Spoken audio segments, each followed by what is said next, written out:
Yes, very good evening all. Yes, I think ನನ್ನ voice ನಿಮಗೆ ಕೇಳಿಸ್ತಿದೆ ಅನ್ಕೋತೀನಿ. Yes, I am audible. Okay.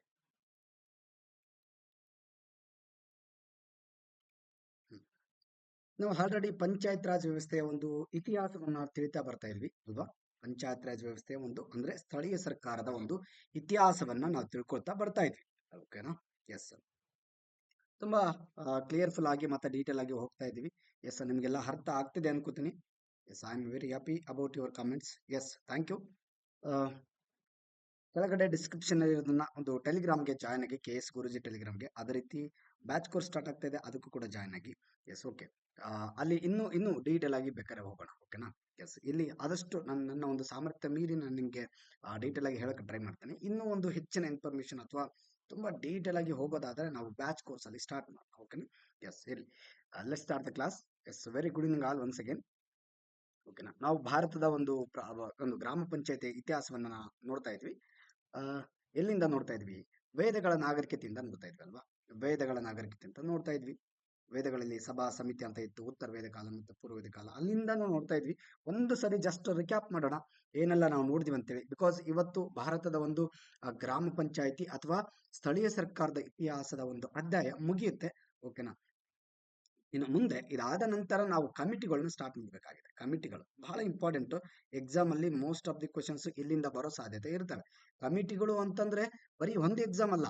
ಇದು ಏನಿದೆಯಲ್ಲ, ಇಲ್ಲಿ ಬರ್ತಕ್ಕಂಥ ಕಮಿಟಿಗಳು only it's not related to ಗ್ರಾಮ ಪಂಚಾಯತ್. ಓಕೆನಾ? ಗ್ರಾಮ ಪಂಚಾಯತಿಗೆ ಮಾತ್ರ ಇದು ಸೀಮಿತ ಅಲ್ಲ. ಈವನ್ ನಿಮ್ಮ ಪಾಲಿಟಿ ಎಕ್ಸಾಮ್ ಅಲ್ಲೂ, ಪಾಲಿಟಿ ಒಂದು ಸಬ್ಜೆಕ್ಟ್ ಅಲ್ಲೂ ಕೂಡ ಇದೇ ಕ್ವಶನ್ಸ್ ಓಕೆನಾ ಬರ್ಬೋದು. ಓಕೆನಾ? ಈವನ್ ಯು ಪಿ ಎಸ್ ಅಲ್ಲಿ ಇದನ್ನ ಪಾಲಿಟಿಲಿ ಕವರ್ ಮಾಡ್ತಾರೆ ಅಲ್ವಾ? ಅಂದ್ರೆ ಪಾಲಿಟಿಯಲ್ಲಿ ನಾವು ಈವನ್ KS ಆಗಿರ್ಬೋದು, PS ಆಗಿರ್ಬೋದು, ಇಲ್ಲಿ ಕಮಿಟಿಲಿ ಬರ್ತಕ್ಕಂಥ ಕೆಲವು ಕ್ವಶನ್ಸ್ಗಳು ಪಾಲಿಟಿ ಸಬ್ಜೆಕ್ಟ್ ಆಗಿ ಬರ್ತವೆ. ಪಾಲಿಟಿ ಅಂತ ನಾವು ಕರಿತೀವಿ ಅಲ್ಲಿ, ಬಟ್ ಗ್ರಾಮ ಪಂಚಾಯತ್ ಅಂತ ಕರೆಯೋದಿಲ್ಲ ಇಲ್ಲಿ. ಯಾಕಂತಂದ್ರೆ ಸಪ್ರೇಟ್ ಆಗಿ this is the village account ಅಲ್ವಾ? ಸೊ ಹಾಗಾಗಿ ಇಲ್ಲಿ ನಾವು ಪ್ರತ್ಯೇಕವಾಗಿ ಹೇಳ್ತೀವಿ ಇದು ಗ್ರಾಮ ಪಂಚಾಯತಿಯ ಒಂದು ಚಾಪ್ಟರ್ ಅಂತ. ಓಕೆನಾ? ಬಟ್ ಇಲ್ಲಿ ಎಸ್, ಕ್ವಾಲಿಟಿ ಕೂಡ ಡೀಟೇಲ್ ಆಗಿ ಓದ್ಬೇಕಾಗತ್ತೆ ನೀವು BA ಗೆ. ಅದು ಕೂಡ ಸಪ್ರೇಟ್ ಆಗಿ ಕ್ವಶನ್ಸ್ ಬರ್ತಾ ಇರ್ತವೆ. ಬಿಕಾಸ್ ಇದು 100 ಮಾರ್ಕ್ಸ್ಗಳ ಮಿಕ್ಸ್ ಆಗಿರ್ತಕ್ಕಂಥ ಒಂದು ಚಿತ್ರಾನ್ನ. ಓಕೆನಾ? ಇಲ್ಲಿ ನೀವು ಎಷ್ಟು ಏನು ಜಾಸ್ತಿ ಚೆನ್ನಾಗಿ ಪ್ರಿಪ್ರೇಷನ್ ಮಾಡ್ತಿರೋ ಅಲ್ವಾ? ಇವಾಗ ಚಿತ್ರಾನ್ನ ಮಾಡುವಾಗ ಏನೆಲ್ಲ ಹಾಕಿ ಮಾಡ್ತೀವಿ ನಾವು. ಒಳ್ಳೆ ಒಳ್ಳೆ ಒಂದು ತರಕಾರಿಗಳು ಅಥವಾ ಅಲ್ಲಿ ಇರ್ತಕ್ಕಂಥ ಮಸಾಲೆ, ಶೇಂಗಾ ಎಲ್ಲ ಹಾಕಿದಾಗಲೇ ಅಲ್ವಾ ಟೇಸ್ಟ್ ಬರೋದು. ಸೊ ಹಾಗಾಗಿ ಇಲ್ಲಿ ಏನಂತಂದ್ರೆ ನೀವು ಹೆಚ್ಚಿನ ಒಂದು ಜ್ಞಾನವನ್ನ ಹೆಚ್ಚು ಸವಿದಂತೆಲ್ಲ ನಿಮ್ಗೆ ಏನಾಗುತ್ತೆ, ಎಕ್ಸಾಮ್ ಅಲ್ಲಿ ಕ್ವಶನ್ಸ್ಗಳು ಈಸಿ ಆಗ್ತಾ ಹೋಗ್ತವೆ. ಇಲ್ವಾದ್ರೆ ಕಷ್ಟ ಆಗುತ್ತೆ ಅಲ್ವಾ? ಎಸ್, ಇರ್ಲಿ ನೋಡೋಣ. ವೇದಗಳಿಂದ ನೋಡ್ತೀವಿ. ಅಂದ್ರೆ ಋಗ್ವೇದ ಕಾಲದಿಂದ ನಾವು ಒಂದು ಗ್ರಾಮ ಪಂಚಾಯತ್ ವ್ಯವಸ್ಥೆಯನ್ನ ನೋಡ್ತಾ ಇದ್ವಿ. ಅಲ್ಲಿ ಏನೆಲ್ಲ ಇತ್ತು ಪ್ರಾಚೀನ ಭಾರತದಲ್ಲಿ, ಬಹಳಷ್ಟು ಪ್ರಾಮುಖ್ಯತೆ ಕೊಡ್ತಾರೆ ವೇದಗಳ ನಾಗರಿಕತೆಯಲ್ಲಿ ಅಂತ ಹೇಳ್ತೀವಿ. ಇದರಲ್ಲಿ ವೇದಗಳ ನಾಗರಿಕತೆಯಲ್ಲಿ ಎರಡು ರೀತಿ, ಒಂದು ಉತ್ತರ ವೇದ ಕಾಲ ಮತ್ತೆ ಪೂರ್ವ ವೇದ ಕಾಲ. ಪೂರ್ವ ವೇದ ಕಾಲದಲ್ಲಿ ಮಾತ್ರ ಇದಕ್ಕೆ ಇಂಪಾರ್ಟೆನ್ಸ್ ಇರುತ್ತೆ. ಉತ್ತರ ವೇದ ಕಾಲದಲ್ಲಿ ಇದರ ಮಹತ್ವ ಹೋಗುತ್ತೆ. ಸ್ಥಳೀಯ ಸರ್ಕಾರಗಳಿಗೆ ಅಷ್ಟು ಇಂಪಾರ್ಟೆನ್ಸ್ ಕೊಡೋದಿಲ್ಲ. ಸಭಾ ಸಮಿತಿ ಸಭಾ ಸಮಿತಿಯ ಒಂದು ಕಾನ್ಸೆಪ್ಟೇ ಹೋಗ್ಬಿಡ್ತಾರೆ ಅಲ್ಲಿ. ಸಭಾ ಸಮಿತಿಯ ಕಾನ್ಸೆಪ್ಟ್ಗಳೇ ಹೋಗ್ಬಿಡ್ತವೆ ಉತ್ತರ ವೇದ ಕಾಲದಲ್ಲಿ. ಓಕೆನಾ? ಇಲ್ಲಿ ಪಿತೃ ಪ್ರಧಾನ ಕುಟುಂಬ ಸ್ಟಾರ್ಟ್ ಆಗುತ್ತೆ. ಇಲ್ಲಿ ಮಾತೃ ಪ್ರಧಾನ ಇರುತ್ತೆ ಪೂರ್ವ ವೇದ ಕಾಲದಲ್ಲಿ. ಅಂದ್ರೆ ಮಹಿಳೆಯೇ ಹೆಡ್ ಆಗಿರ್ತಾಳೆ, ಮದರ್ ಇಸ್ ದ ಹೆಡ್ ಆಗಿರ್ತಾಳೆ. ಸೊ ಇಲ್ಲಿ ಉತ್ತರ ವೇದ ಕಾಲದಲ್ಲಿ ಓಕೆನಾ, ಪುರುಷ ಹೆಡ್ ಆಗ್ತಾನೆ.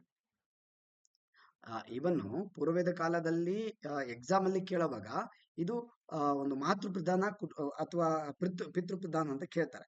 ನಿಮ್ಗೆ ಗೊತ್ತಿರಲಿ, ಇದು ಪಿತೃ ಪ್ರಧಾನ ಕುಟುಂಬ ಸರಿ. ಆದ್ರೆ ಆದ್ರೆ ಒಂದು ನೆನಪಿರ್ಲಿ, ಪಿತೃ ಪ್ರಧಾನ ಕುಟುಂಬ ಪೂರ್ವವೇದ ಕಾಲ ಅಲ್ಲಿ ಇಂಪಾರ್ಟೆನ್ಸ್ ಮಹಿಳೆಗೆ ಜಾಸ್ತಿ ಕೊಡ್ತಾ ಇದ್ರು. ಹೆಸರಿಗಷ್ಟೇ ಪಿತೃ ಪ್ರಧಾನ ಕುಟುಂಬ ಇದ್ದರೂ ಕೂಡ ಮಹಿಳೆಯ ಒಂದು ಪ್ರಾಮುಖ್ಯತೆ ಜಾಸ್ತಿ ಇತ್ತು ಅಲ್ಲಿ. ಓಕೆನಾ? ಇದು ಕೂಡ ಉತ್ತರ ವೇದ ಕಾಲದಲ್ಲೂ ಕೂಡ ಪಿತೃ ಪ್ರಧಾನ ಕುಟುಂಬನೇ ಇರುತ್ತೆ.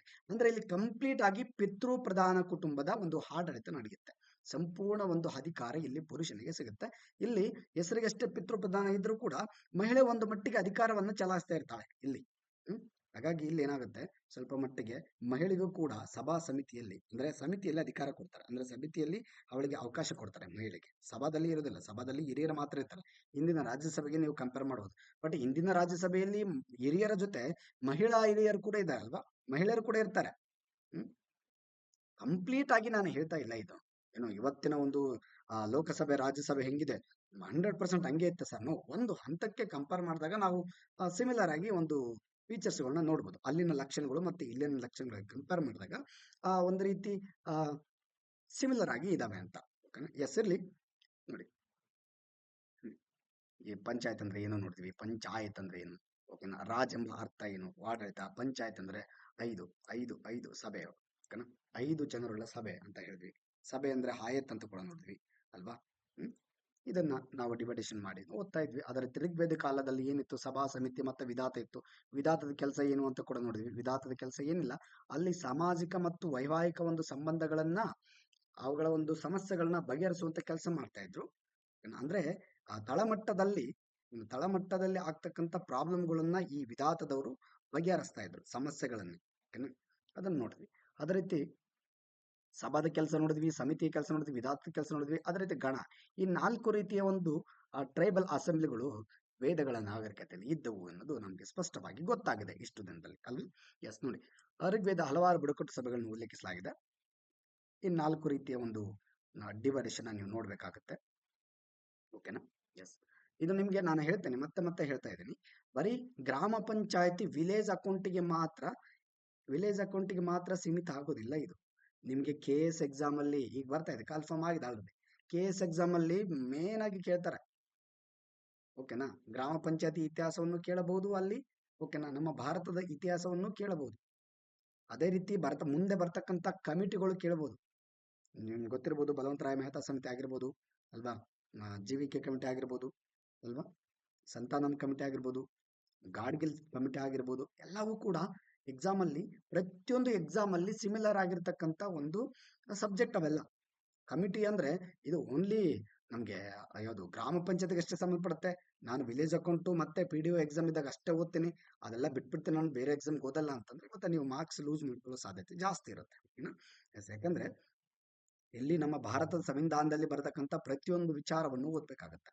ಎಸ್ಪೆಷಲಿ ಏನಂತಂದ್ರೆ ಇಲ್ಲಿ ನಾವು ಒತ್ತು ಕೊಡೋದು ಯಾವುದು, ಗ್ರಾಮ ಪಂಚಾಯತ್ಗೆ, VAಗೆ ಸಂಬಂಧಪಟ್ಟಂಗೆ. ಯಾಕಂತಂದ್ರೆ ಇವಾಗ ಸ್ವಲ್ಪ ಮಟ್ಟಿಗೆ ಲಾಸ್ಟ್ ಟೈಮ್ ಇದ್ದಂತ ಒಂದು ವಿಲೇಜ್ ಅಕೌಂಟ್ನ ಸಿಲೆಬಸ್ ಓಕೆನಾ ಒಂಚೂರು ಬದಲಾಗಿದೆ ಅಲ್ವಾ, ಬದಲಾಗಿದೆ. ಹಾಗಾಗಿ ಇಲ್ಲಿ ಮೆಂಟಲ್ ಅಬಿಲಿಟಿ ಕೊಟ್ಟಿಲ್ಲ, ನಿಮ್ಗೆ ಗೊತ್ತಿದೆ, ಮೆಂಟಲ್ ಅಬಿಲಿಟಿಗೆ ಅವಕಾಶನೇ ಕೊಟ್ಟಿಲ್ಲ.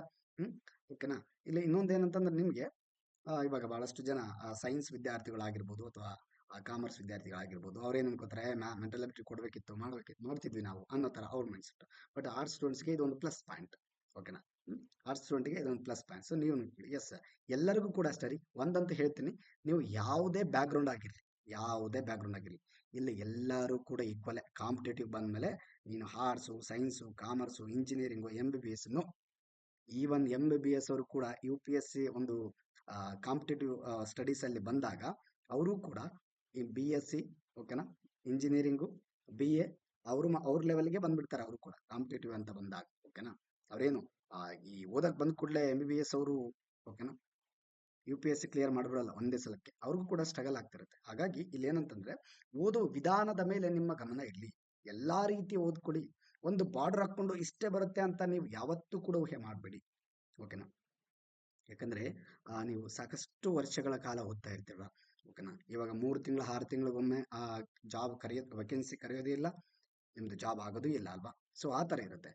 ಮಿನಿಮಮ್ ಅಂದ್ರೂ 1 ವರ್ಷಗಳ ಕಾಲ ಬೇಕೇ ಬೇಕಾಗುತ್ತೆ ಕಾಂಪಿಟೇಟಿವ್ ಎಕ್ಸಾಮ್ ಅಲ್ಲಿ ಅಲ್ವಾ? ಒಂದು ಎಕ್ಸಾಮ್ ಕ್ಲಿಯರ್ ಮಾಡ್ಬೇಕಂದ್ರೆ ಮಿನಿಮಮ್ 1 ವರ್ಷ. ಯಾಕಂತಂದ್ರೆ ನೀವು ಓದಿ ಬೇಗ ಒಂದು 6 ತಿಂಗಳಲ್ಲಿ 8 ತಿಂಗಳಲ್ಲಿ ಕ್ಲಿಯರ್ ಮಾಡ್ಕೋತೀನಿ ಅನ್ನೋ ಕೆಪಾಸಿಟಿ ಇದ್ರೂ ಕೂಡ ಗೌರ್ಮೆಂಟ್ ಅವರಿಂದ ಕನ್ಫರ್ಮ್ ಆಗೋದಿಲ್ಲ, ಅದು ಕೂಡ ಪ್ರಾಬ್ಲಮ್ ಇದೆ. ಹಾಗಾಗಿ ಇಲ್ಲಿ ನೀವು 1 ವರ್ಷ ಅಂತೂ ಮಿನಿಮಮ್ ಕಾಂಪಿಟೇಟಿವ್ ಅಲ್ಲಿ ಓದ್ತೀರಾ. ಹಾಗಾಗಿ 1 ವರ್ಷದಲ್ಲಿ ಮಿನಿಮಮ್ ಒಂದು ಸಬ್ಜೆಕ್ಟ್ ಅನ್ನ 2 ತಿಂಗಳಲ್ಲಿ ಕಂಪ್ಲೀಟ್ ಆಗಿ ಡೀಟೇಲ್ ಆಗಿ ಓದಿದ್ರು ಕೂಡ ವರ್ಷದಲ್ಲಿ 6 ಸಬ್ಜೆಕ್ಟ್ ಅಲ್ಲಿ ನೀವು ಪರಿಣಿತಿ ಹೊಂದಬಹುದು.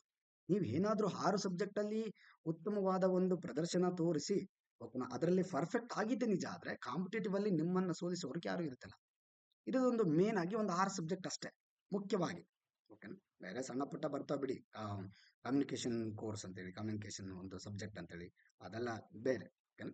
ಇಲ್ಲಿ ನಾನಿರ್ತಕ್ಕಂಥದ್ದು ಮೇಜರ್ ಆಗಿ 6 ಸಬ್ಜೆಕ್ಟ್. ಇಲ್ಲಿ ಎಸ್, ನಾವು ಮತ್ತೆ ಇದಕ್ಕೆ ಕಮ್ ಬ್ಯಾಕ್ ಆಗೋಣ.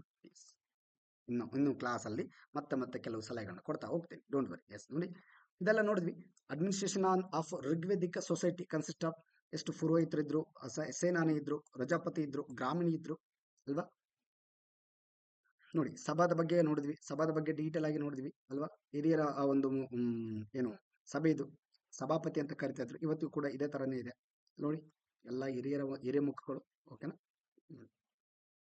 ಮತ್ತೆ ಸಮಿತಿ ಇತ್ತು, ಸಮಿತಿ ಕೆಲಸ ಇವತ್ತಿನ ಲೋಕಸಭೆ ಇದು ತೆಗೆದುಕೊಂಡ ನಿರ್ಧಾರ ಅಂತಿಮ ನಿರ್ಧಾರವಾಗಿರ್ತಿತ್ತು. ಆಮೇಲೆ ಮಹಿಳೆಗೆ ಹೆಚ್ಚು ಒತ್ತು ಕೊಡ್ತಾ ಇದ್ರು ಅಂತ ಅನ್ನೋದಕ್ಕೆ ಇದು ಸಾಕ್ಷಿ ಆಗುತ್ತೆ. ಯಾಕಂತಂದ್ರೆ ಸಮಿತಿಯಲ್ಲಿ ಮಹಿಳೆಗೆ ಒಂದು ರೀತಿ ಅವಕಾಶ ಕೊಟ್ಟಿದ್ರು, ಸಮಿತಿಯ ಮೆಂಬರ್ ಆಗ್ಬಹುದಾಗಿತ್ತು ಮಹಿಳೆ. ಅಂದ್ರೆ ಇದರಿಂದ ಅರ್ಥ ಆಗೋದೇನು, ಮಹಿಳೆಗೆ ಇಂಪಾರ್ಟೆನ್ಸ್ ಇತ್ತು. ಅಂದ್ರೆ ಸಮಿತಿಯನ್ನು ತೆಗೆದುಕೊಂಡ ನಿರ್ಧಾರವೇ ಅಂತಿಮ ನಿರ್ಧಾರ ಅಂದ್ರೆ ಮಹಿಳೆದು ಇಲ್ಲಿ ಪಾತ್ರ ಇದೆ ಅಲ್ವಾ. ಎಸ್, ನೋಡಿ ಇಲ್ಲಿ ನೋಡಿ, ದಿಸ್ ಇಸ್ ಸಮಿತಿ ಅಂತ ಅನ್ಕೋಬಹುದು. ಗ್ರಾಮ ಪಂಚಾಯತಿಯಲ್ಲಿ ಇವತ್ತಿನ ತರ ಏನು ವಿಧಾನಸೌಧ, ಪಾರ್ಲಿಮೆಂಟ್, ಸಂಸತ್ ಭವನ ಈ ತರ ಏನಿಲ್ಲ. ಈ ತರ ಗಿಡದ ಕೆಳಗೆ ಕೂತ್ಕೊಂಡು ಡಿಸ್ಕಸ್ ಮಾಡ್ತಾ ಇದ್ರು, ನ್ಯಾಯಗಳನ್ನ ತೀರ್ಮಾನ ಮಾಡ್ತಾ ಇದ್ರು ಅಂದಿನ ಒಂದು ದಿನದಲ್ಲಿ. ಇಲ್ಲಿ ವಿಧಾತದ ಬಗ್ಗೆ ಕೂಡ ನೋಡಿದ್ವಿ. ವಿಧಾತ, ಆಮೇಲೆ ಪೋಸ್ಟ್ ವೇದಿಕ ಪೀರಿಯಡ್ ನೋಡಿದ್ವಿ. ಇದು ಕೂಡ ವೇದಗಳ ನಂತರದಲ್ಲಿ ಬದಲಾಗುತ್ತೆ. ಇದು ಸಭಾ ಮತ್ತೆ ಸಮಿತಿಯ ಒಂದು ಪ್ರಾಮುಖ್ಯತೆ ಕಳೆದು ಹೋಗುತ್ತೆ. ಮೌರ್ಯನ್ ಪೀರಿಯಡ್ ಅಲ್ಲಿ ಏನಾಯ್ತು ಅಂತ ಕೂಡ ನೋಡಿದ್ವಿ. ಮೌರ್ಯನ್ ಪೀರಿಯಡ್ ಅಲ್ಲಿ ಯಾರೆಲ್ಲ ಇಂಪಾರ್ಟೆನ್ಸ್ ಕೊಡ್ತಾರೆ, ಮೆಗಸ್ತಾನ್ ನಿಷೇಧಕ್ಕೆ ಸಾಕ್ಷಿ ಆಗ್ತಾನೆ, ಇಂಡಿಕಾ ಪುಸ್ತಕ ಬರೀತಾನೆ, ಅಲ್ಲಿ ಸ್ಥಳೀಯ ಆಡಳಿತದ ಬಗ್ಗೆ ಮತ್ತು ಮೌರ್ಯರ ಆಡಳಿತದ ಬಗ್ಗೆ ಬಹಳಷ್ಟು ಡೀಪ್ ಆಗಿ ಬರಿತಾ ಹೋಗ್ತಾನೆ. ಆ ಇಂಡಿಕಾ ಬುಕ್ ಇನ್ನಾದ್ರೂ ನಮಗೆ ಸಿಕ್ಕಿಲ್ಲ, ಆದ್ರೆ ಈ ಇಂಡಿಕಾ ಬುಕ್ ಅಲ್ಲಿ ಇದೆಲ್ಲ ಇದೆ, ಹಿಂಗಿತ್ತು ಅಂತೇಳಿ ಕೆಲವು ಶಾಸನಗಳಲ್ಲಿ ಹೇಳುತ್ತೆ. ಓಕೆನಾ. ಎಸ್, ಕೆಲವರು ಕೇಳ್ತಿರ್ತಾರೆ ಅದಕ್ಕೆ, ಇಲ್ಲ ಅಂತೀರಾ ಮತ್ತೆ ಅದಂಗೆ ಹೇಳ್ತೀರಾ ಸರ್ ಅಂತ. ಓಕೆನಾ. ಅದರ ಕುರಿತಾಗಿ ಕೆಲವು ಶಾಸನಗಳಲ್ಲಿ ಉಲ್ಲೇಖ ಆಗಿದೆ, ಅದರ ಬಗ್ಗೆ ಡೀಟೇಲ್ ಆಗಿ ಮಾಹಿತಿ ನಮಗೆ ಸಿಕ್ಕಿದೆ. ಎಸ್,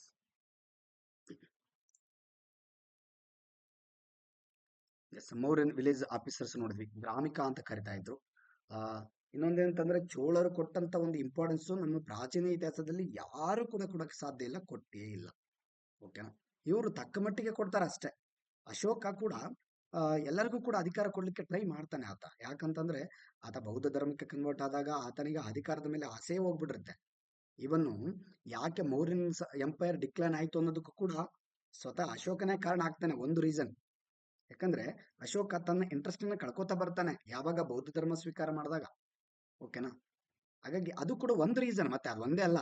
ಅದರಿಂದನೇ ಆಗ್ಬಿಡ್ತು ಅಂತ ನೀವು ಒಂದು ಸರಿ ಹೇಳ್ಬಿಟ್ರೆ ಕೆಲವರು ಏನ್ ಮಾಡ್ಬಿಡ್ತಾರೆ, ಇದನ್ನೇ ಫಿಕ್ಸ್ ಮಾಡ್ಕೊಂಡ್ಬಿಡ್ತಾರೆ. ನೋ, ಆ ತರ ಅಲ್ಲ. ಒಂದು reason, one of the reason. ಓಕೆನಾ. ಬಿಕಾಸ್ ಆಫ್ ಏನು ಮೌರ್ಯನ್ ಎಂಪೈರ್ ಡಿಕ್ಲೈನ್ ಆಗೋದಕ್ಕೆ ಈ ಅಶೋಕ ತಾನು ಕೆಲವು ಏನು ಬೌದ್ಧ ಧರ್ಮದಲ್ಲಿ ಯಾವಾಗ ಒಂದು ಇನ್ವಾಲ್ವ್ ಆಗ್ತಾನೆ, ಅಧಿಕಾರದ ಮೇಲೆ ಸ್ವಲ್ಪ ಇಂಟ್ರೆಸ್ಟ್ ಕಡಿಮೆ ತೋರಿಸ್ತಾನೆ. ಓಕೆನಾ. ನಂತರ ಏನಾಗುತ್ತೆ, ಡೆವಲಪ್ಮೆಂಟ್ ಮಾಡ್ತಾನೆ ಬಿಡಿ.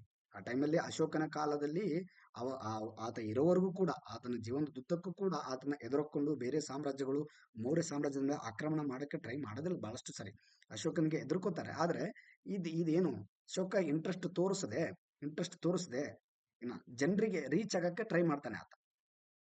ಓಕೆನಾ. ಜನರಿಗೆ ರೀಚ್ ಆಗಕ್ಕೆ ಟ್ರೈ ಮಾಡ್ತಾನೆ, ಬೌದ್ಧ ಧರ್ಮವನ್ನು ಪ್ರಚಾರ ಮಾಡಲಿಕ್ಕೆ ಟ್ರೈ ಮಾಡ್ತಾನೆ. ಅಲ್ಲಿಗೆ ಮೌರ್ಯರ ಒಂದು ಏನು ಸಾಮ್ರಾಜ್ಯ ಸ್ವಲ್ಪ ಮಟ್ಟಿಗೆ ಡಿಕ್ಲೈನ್ ಆಗ್ತಾ ಬರುತ್ತೆ. ಎಸ್, ಗ್ರಾಮ ಒಂದು ವೃದ್ಧಾಸ ನೋಡಿದ್ವಿ, ಗ್ರಾಮ ವೃತ್ತಗಳು, ವಿವಾದಗಳನ್ನು ಬಗೆಹರಿಸುವ ಗ್ರಾಮದ ಹಿರಿಯರನ್ನು ಒಳಗೊಂಡ ಪಂಚಾಯತ್. ಈ ತರ ಒಂದು ಡೈರೆಕ್ಟ್ ಆಗಿ ಕ್ವಶನ್ಸ್ ಕೇಳ್ತಾನ್ರಿ. ಎಸ್, ಗ್ರಾಮ ವಿದ್ದಾಸ್ ಎಂದರೆ ಏನು. ಓಕೆನಾ. ಇಲ್ಲ ಅಂದ್ರೆ ಏನ್ ಮಾಡ್ತಾರೆ, ಮೌರ್ಯರ ಕಾಲದಲ್ಲಿ ಇದ್ದಂತ ವಿವಾದಗಳನ್ನು ಬಗೆಹರಿಸುವ ಗ್ರಾಮದ ಹಿರಿಯರನ್ನು ಒಳಗೊಂಡಿರುವ ಪಂಚಾಯತ್ ವ್ಯವಸ್ಥೆಯನ್ನ ಏನಂತ ಕರಿತಾ ಇದ್ರು. ಕೆಳಗಡೆ 4 ಆಪ್ಷನ್ ಕೊಡ್ತಾನೆ, ಗ್ರಾಮ ವೃತ್ತಗಳು ಕೊಡ್ತಾನೆ, ಗ್ರಾಮಿಕ ಅಂತ ಕೊಡ್ತಾನೆ, ಕೆಳಗಡೆ ಸಭಾ ಸಮಿತಿ ಕೊಡ್ತಾನೆ. ನಿಮಗೆ ಆವಾಗ ತಲೆ ಕೆಟ್ಟು ಹೋಗುತ್ತೆ ಅಲ್ವಾ.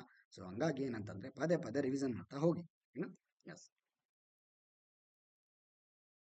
ನೋಡಿ ಮೌರ್ಯರ ಕಾಲದಲ್ಲಿ ಏನಂತ, under the Mauryan empire Ashoka ಮಹಾಮತ್ರಸ್ ಅಂತೇಳಿ ರಸ್ಮಸ್ವಾದಿ ಅಂದ್ರೆ ಸ್ಥಳೀಯ ಜನರ ಕಲ್ಯಾಣಕ್ಕಾಗಿ ಮಹಾಮತ್ರಸ್ ಅಂತೇಳಿ ಒಂದು ಟೀಮ್ ಅನ್ನ ರೆಡಿ ಮಾಡ್ತಾನೆ. ಅವರಿಗೆ ಮಹಾಮತ್ರ ಅಂತ ಕರೀತಾರೆ. ಅಶೋಕನ ಕಾಲದಲ್ಲಿ ಇದೆಲ್ಲ ನಾವು ನೋಡ್ತೀವಿ. ಸ್ಥಳೀಯ ಜನರಿಗೆ ತಮ್ಮ ನೀತಿಗಳನ್ನು ತಿಳಿಸಲು ಕಂಬಗಳು ಮತ್ತು ಬಂಡೆಗಳ ಮೇಲೆ ಶಾಸನಗಳನ್ನ ಓಡಿಸ್ತಾನೆ ಅಶೋಕ. ಓಕೆನಾ. ಅಶೋಕ ಏನಂತಂದ್ರೆ ಏನ್ ಮಾಡ್ತಾನೆ, ಪ್ರಾಕೃತ ಭಾಷೆಯಲ್ಲಿ ತನ್ನ ಒಂದು ಏನ್ ಮಾಡ್ತಾನೆ, ಪ್ರಾಕೃತ ಭಾಷೆಯೇ ಹೆಚ್ಚು ಒತ್ತು ಕೊಡ್ತಾನೆ ಅಶೋಕ. ಪ್ರಾಕೃತ ಭಾಷೆಯಲ್ಲಿಯೇ ಶಾಸನಗಳನ್ನ ಹೆಚ್ಚಾಗಿ ಓಡಿಸ್ತಾನೆ. ಸರ್, ಪ್ರಾಕೃತ ಭಾಷೆ ಅಂದ್ರೆ ಅದೊಂದು ಭಾಷೆನಾ? ಅದು ಭಾಷೆ ಅಲ್ಲ. ಬಹಳಷ್ಟು ಜನರಿಗೆ ಇದ್ರ ಬಗ್ಗೆ ತಪ್ಪಾದ ಒಂದು ಪರಿಕಲ್ಪನೆ ಇದೆ. ಪ್ರಾಕೃತ ಅನ್ನೋದು ಒಂದು ಸಪರೇಟ್ ಲ್ಯಾಂಗ್ವೇಜ್ ಅಲ್ಲ. This is a group of local languages. ಓಕೆನಾ. ಅಂದ್ರೆ ಸ್ಥಳೀಯ ಭಾಷೆಯ ಒಂದು ಗುಂಪಿಗೆ ಪ್ರಾಕೃತ ಭಾಷೆಗಳು ಅಂತ ಕರಿತಾ ಇದ್ರು ಭಾರತದ ಇತಿಹಾಸದಲ್ಲಿ. ಏನು ಸ್ಥಳೀಯ. ಓಕೆನಾ. ಇವಾಗ ನೋಡಿ, ಫಾರ್ ಎಕ್ಸಾಂಪಲ್ ಹೇಳ್ಬೇಕಂತಂದ್ರೆ ಲೋಕಲ್ ಅಲ್ಲಿ ಕೆಲವರು ತಮ್ಮದೇ ಆದಂತ ಭಾಷೆ, ತೆಲುಗು, ತಮಿಳು, ಓಕೆನಾ, ಎಕ್ಸಾಂಪಲ್ ಹೇಳ್ತಾ ಇರೋದು. ಒಂದೇ ಒಂದೇ ಊರಲ್ಲಿ ವಿಧ ವಿಧವಾದಂತ ಭಾಷೆ ಮಾತಾಡ್ತಾ ಇರ್ತಾರೆ. ವಿಧ ವಿಧವಾದಂತ ಜನಾಂಗ ಇರ್ತಾರೆ. ಟ್ರೈಬಲ್ ಏರಿಯಾದವರು ಒಂದು ಸಪ್ರೇಟ್ ಒಂದು ಅವರೇ ಟ್ರೈಬಲ್ ಒಂದು 4 ಟ್ರೈಬ್ಸ್ಗಳಿದ್ರೆ ಅವ್ರದ್ದೇ ಒಂದೊಂದು ಭಾಷೆ ಬೇರೆ ಬೇರೆ ಇರುತ್ತೆ. 4 ಟ್ರೈಬ್ಗಳಲ್ಲೇ ಬೇರೆ ಬೇರೆ ಭಾಷೆಗಳು ಇರ್ತವೆ. ಓಕೆನಾ? ಇವಾಗ ಒಂದು ಯಾವುದೋ ಒಂದು ಸಮಾಜ ಇತ್ತು ಅಂತಂದ್ರೆ, ಒಂದು ಸಮುದಾಯ ಇತ್ತು ಅಲ್ಲಿ. ಒಂದು ಸಮುದಾಯ. ಆ ಒಂದು ಸಮುದಾಯದಲ್ಲೇ ಎಷ್ಟೋ ವಿಧ ವಿಧವಾದಂತ ಒಂದು different types of local languages ಇರ್ತವೆ. ಓಕೆನಾ? ಹ್ಮ್ ಎಲ್ಲ ಒಟ್ಟಾರೆ ಒಂದು ಪ್ಲೇಸ್ ಅಲ್ಲಿ ಇರ್ತಕ್ಕಂತ ಒಂದು ಊರಲ್ಲಿ ಅಥವಾ ಒಂದು ಹಳ್ಳಿಯಲ್ಲಿ ಅಥವಾ ಒಂದು ಸಿಟಿಯಲ್ಲಿ ಆಗಿರ್ಬೋದು, ಯಾವುದೇ ರೀತಿ ಆಗಿರ್ಬೋದು. ಓಕೆನಾ? ಲೋಕಲ್ ಆಗಿ ಸ್ಥಳೀಯ ಭಾಷೆಗಳ ಒಟ್ಟಾರೆ ಒಂದು ಗುಂಪಿಗೆ, ಓಕೆನಾ, ಸ್ಥಳೀಯ ಭಾಷೆಯ ಒಟ್ಟಾರೆ ಒಂದು ಗುಂಪಿಗೆ ಪ್ರಾಕೃತ ಭಾಷೆಗಳು ಅಂತ ಕರಿತಾ ಇದ್ರು. ಪ್ರಾಕೃತ ಅನ್ನೋದು ಒಂದೇ ಭಾಷೆ ಅಲ್ಲ, ಅದು this is a set of all the local languages. ಓಕೆನಾ? ಎಲ್ಲಾ ಒಂದು ಸ್ಥಳೀಯ ಭಾಷೆಗಳ ಒಂದು ಗುಂಪಿಗೆ ಪ್ರಾಕೃತ ಅನ್ನೋ ಒಂದು ಭಾಷೆಯನ್ನ ಹೇಳ್ತಾ ಇದ್ರು. ಹಾಗಾಗಿ ಇಲ್ಲಿ ಅಶೋಕನ ಯಾಕೆ ಸ್ಥಳೀಯ ಭಾಷೆಯಲ್ಲಿ, ಪ್ರಾಕೃತ ಭಾಷೆಯಲ್ಲಿ ಶಾಸನಗಳನ್ನು ಹೊಡಿಸ್ತಾನೆ ಅಂತಂದ್ರೆ, ಎಲ್ಲಾ ಜನರಿಗೆ, ಓಕೆನಾ, ಈ ಊರ ಅದು ಯಾವ ಬೇರೆ ಯಾವುದೋ ಒಂದು ಊರು, ಓಕೆನಾ, ಕರ್ನಾಟಕದಲ್ಲಿ ಈಗ ರಾಯಚೂರು, ಗುಲ್ಬರ್ಗ, ಬಳ್ಳಾರಿ, ಅಲ್ಲಿ ಯಾವ ಭಾಷೆ ಮಾತಾಡ್ತಾರೆ ಆ ಜನರಿಗೆ ರೀಚ್ ಆಗೋ ತರ ಅವ್ರು ಯಾವ ಭಾಷೆ ಮಾತಾಡ್ತಾರೆ ಅದೇ ಭಾಷೆಯಲ್ಲಿ ಒಂದು ಶಾಸನಗಳನ್ನ ಹೊರಡಿಸಿ ಅನ್ನೋದು ಅಶೋಕನ ಒಂದು ಉದ್ದೇಶ ಆಗಿದೆ. ಓಕೆನಾ? ಫಾರ್ ಎಕ್ಸಾಂಪಲ್ ರಾಯಚೂರಲ್ಲಿ ಒಂದು ಭಾಷೆ ಮಾತಾಡ್ತಾರೆ ಅನ್ಕೊಳ್ಳಿ. ಓಕೆನಾ? ಗುಲ್ಬರ್ಗದಲ್ಲಿ, ಬಳ್ಳಾರಿಯಲ್ಲಿ ಅಥವಾ ಬೆಂಗಳೂರಲ್ಲಿ ಒಂದೊಂದು ಭಾಷೆ ಮಾತಾಡ್ತಾರೆ ಅನ್ಕೊಳ್ಳಿ. ಆ ಒಂದೊಂದು ಊರಲ್ಲಿ ಒಂದೊಂದು ರೀತಿ ಭಾಷೆ ಇರುತ್ತೆ. ಆ ಭಾಷೆಯಲ್ಲೇ ಒಂದು ಶಾಸನಗಳನ್ನ ಹೊರಡಿಸಿ ಅಂತೇಳಿ ಅಶೋಕ ಹೇಳ್ತಾವ. ಓಕೆ. ಸೊ ಹಾಗಾಗಿ ಇಲ್ಲಿ ಒಂದು ಅರ್ಥ ಮಾಡ್ಕೊಳ್ಳಿ, ಎಲ್ಲಾ ಒಂದು ಸ್ಥಳೀಯ ಭಾಷೆಗಳಿಗೆ ನಾವು ಪ್ರಾಕೃತ ಭಾಷೆ ಅಂತ ಕರಿತಾ ಇದ್ವಿ. ಹಾಗಾಗಿ ಅಶೋಕ ಹೆಚ್ಚಿನ ಒಂದು ಶಾಸನಗಳನ್ನ ಪ್ರಾಕೃತ ಭಾಷೆಯಲ್ಲಿ ಹೊರಡಿಸ್ತಾನೆ ಅಂತಾರೆ. ಅಂದ್ರೆ ಅರ್ಥ ಏನು, ಎಲ್ಲರಿಗೂ ಕೂಡ ರೀಚ್ ಆಗುವಂತ ಕೆಲಸ ಮಾಡ್ತಾನೆ ಅಶೋಕ. ಎಸ್, ಇಲ್ಲಿ ನೋಡಿ, ಸ್ಥಳೀಯ ಜನರಿಗೆ ತಮ್ಮ ನೀತಿಗಳನ್ನು ತಿಳಿಸಲು ಮತ್ತು ಕಂಬಗಳ ಶಾಸನ ಹೊರಡಿಸ್ತಾನೆ, ಬಂಡೆಗಳ ಶಾಸನ ಹೊರಡಿಸ್ತಾನೆ ಅಲ್ವಾ. ಇವೆಲ್ಲವೂ ಕೂಡ ಬಹಳಷ್ಟು ಒಂದು ಶಾಸನಗಳು ಏನು ಸ್ಥಳೀಯ ಜನರಿಗೆ ಅನುಕೂಲ ಆಗೋ ತರ ಅವರ ಭಾಷೆಯಲ್ಲೇ ಹೊರಡಿಸ್ತಾನೆ, ಅವ್ರ ಭಾಷೆಯಲ್ಲೇ. ಓಕೆನಾ? ಪ್ರಾಕೃತ ಭಾಷೆ ಅಂತ ಕರಿತೀವಿ.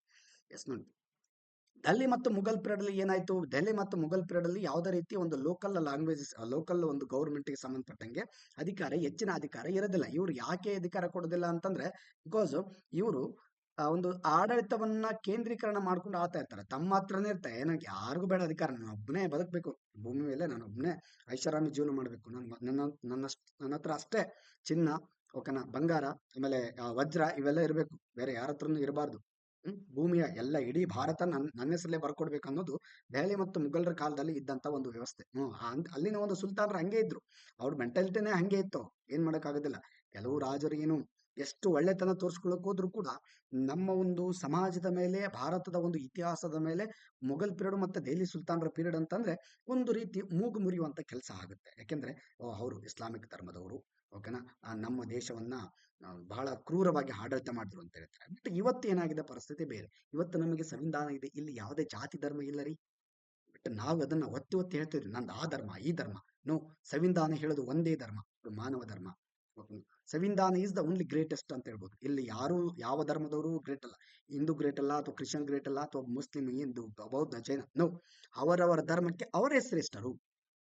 ಯಾವ ಧರ್ಮವೂ ಹೆಚ್ಚು ಅಲ್ಲ, ಮೇಲೂ ಏನು ಕಡಿಮೆ ಅಲ್ಲ. ಓಕೆನಾ? ಇನ್ನೊಂದು ಧರ್ಮವನ್ನ ಟೀಕೆ ಮಾಡಿ ಅವರಿಗೆ ಅವಮಾನಿಸಿದ್ದಾದರೆ ನಮ್ಮ ಒಂದು ಕಾನೂನಿನ ಅಡಿಯಲ್ಲಿ ಅವರಿಗೆ ಶಿಕ್ಷೆಗೊಳಪಡಿಸೋದು ಸಹಜ ಇದೆ. ನಮ್ಮ ಸಂವಿಧಾನದಲ್ಲಿ ಆ ತರನೇ ಇದೆ. ಹಾಗಾಗಿ ಇಲ್ಲಿ ಧರ್ಮಗಳ ಮಧ್ಯೆ ಕಿತ್ತಾಡುವ ಮುಂಚೆ ನಾವು ಒಂದು ಸರಿ ಮಾನವರು ಅನ್ನೋದನ್ನ ತಿಳ್ಕೊಬೇಕಾಗತ್ತೆ. ಹೌದಲ್ವಾ? ಮಾನವ ಧರ್ಮವೇ ಮೇಲು ಅನ್ನೋದನ್ನ ಇವತ್ತಿಗೂ ಕೂಡ ಅದು ಜಗಜ್ಜಾಹಿರಾಗಬೇಕಾಗಿದೆ. ಓಕೆನಾ? ಎಸ್, ನಿಮ್ಮಂತ ಅಧಿಕಾರಿಗಳು ಸಣ್ಣ ಅಧಿಕಾರಿಗಳಾಗಿರ್ಬೇಕು, ನೀವು PC ಆಗಿರಿ. ಓಕೆನಾ? ನಿಮಗೆ ತಿಳಿದಷ್ಟು ಒಂದು ಮಾಹಿತಿಯನ್ನ ಮಾನವ ಧರ್ಮ, ಇವಾಗ ಎಷ್ಟೋ ಜನ ನೋಡ್ತೀವಿ, ಆಫೀಸರ್ ಆದ ಮೇಲೂ ಕೂಡ, ಓಕೆನಾ, ಆಫೀಸರ್ ಆದ ಮೇಲೂ ಕೂಡ ನಾನು ಈ ಧರ್ಮದವನು, ಇನ್ನು ಆ ಧರ್ಮದವನು ಅಂತೇಳಿ ಇನ್ನಾದ್ರೂ ಮೈಂಡ್ ಸೆಟ್ ಕೆಲವ್ರಿಗೆ ಇರುತ್ತೆ ರೀ.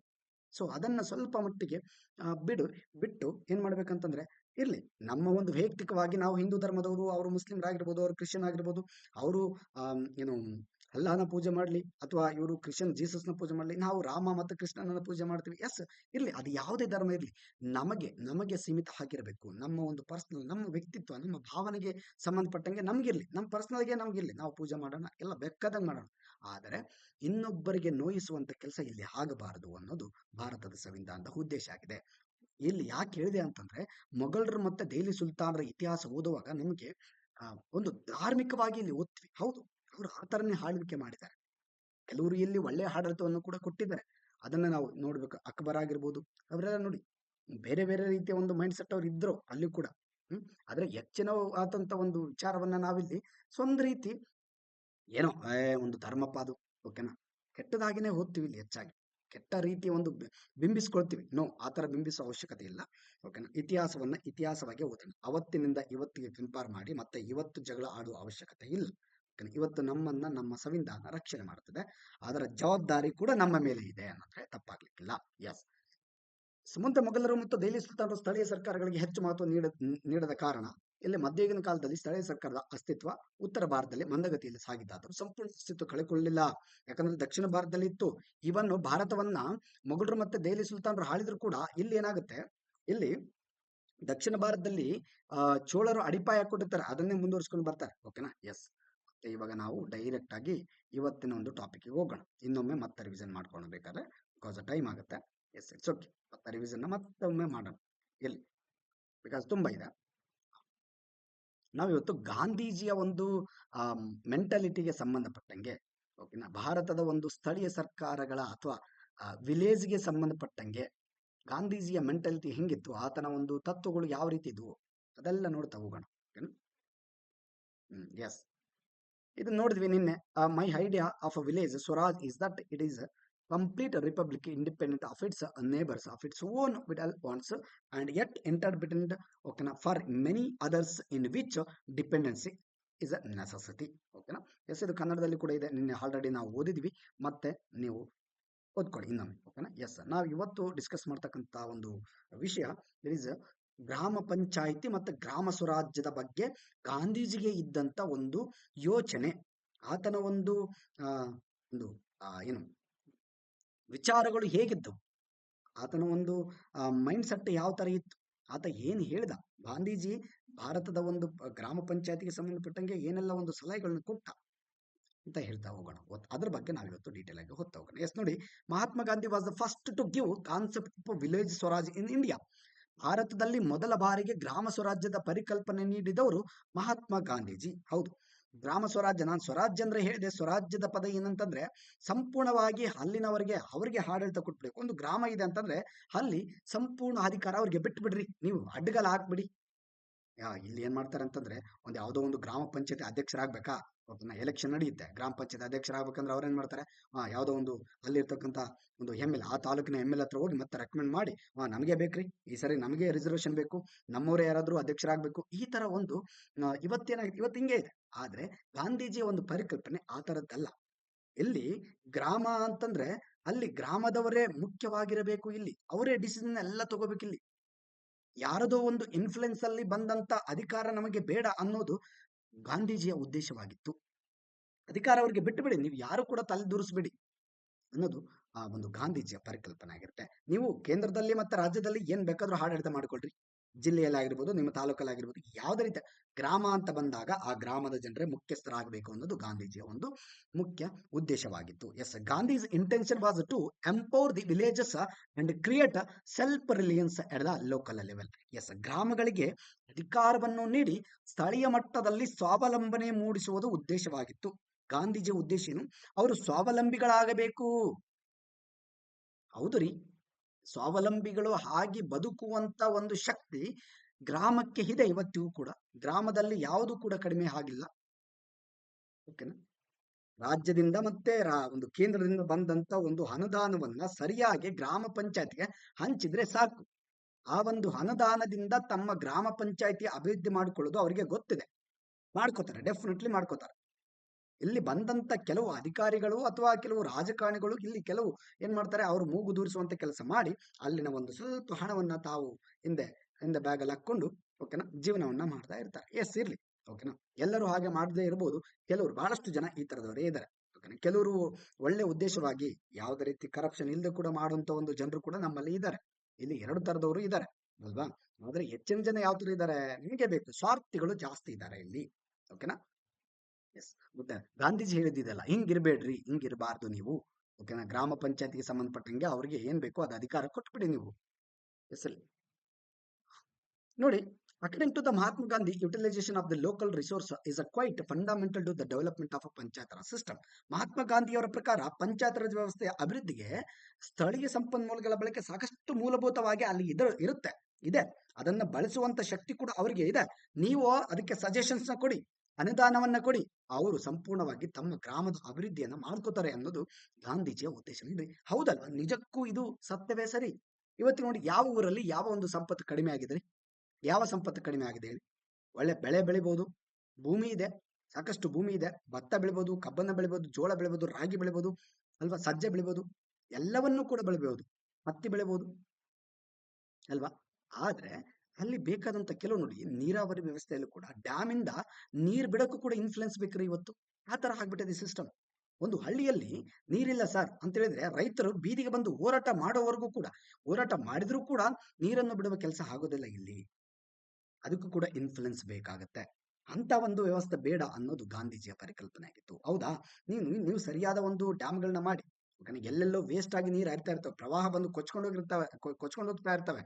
ಎಲ್ಲಿ ನೀರಿನ ಕೊರತೆ ಇದೆ ಅಲ್ಲಿಗೆ ಸರಿಯಾದ ಒಂದು ಕಾಲುವೆ ವ್ಯವಸ್ಥೆ ಮಾಡಿ, ಡ್ಯಾಮ್ಗಳ ವ್ಯವಸ್ಥೆ ಮಾಡಿ, ಎಲ್ಲಿ ಇಲ್ಲವೋ ಅಲ್ಲಿ ಮಾಡಿ, ಗ್ರಾಮಕ್ಕೆ ಎಲ್ಲಿ ಹಿಂದುಳಿದ ಗ್ರಾಮ ಇರುತ್ತೆ ಅಂದ್ರೆ ನೀರಿನ ಒಂದು ಕೊರತೆ ಅಭಾವವನ್ನು ಅನುಭವಿಸುವಂತ ಒಂದು ಗ್ರಾಮಗಳಿಗೆ ನೀರನ್ನ ಬಿಡುವಂತ ಕೆಲಸ ಮಾಡಿ, ತಮ್ಮ ಜೀವನ ತಾವೇ ಮಾಡ್ಕೋತಾರೆ, ಅವರು ತಾವೇ ಡೆವಲಪ್ಮೆಂಟ್ ಆಗ್ತಾರೆ, ನೀವು ಯಾರು ಬೇಕಾಗಿಲ್ಲ ಅವರಿಗೆ ಅನ್ನೋದು ಗಾಂಧೀಜಿಯ ಉದ್ದೇಶ.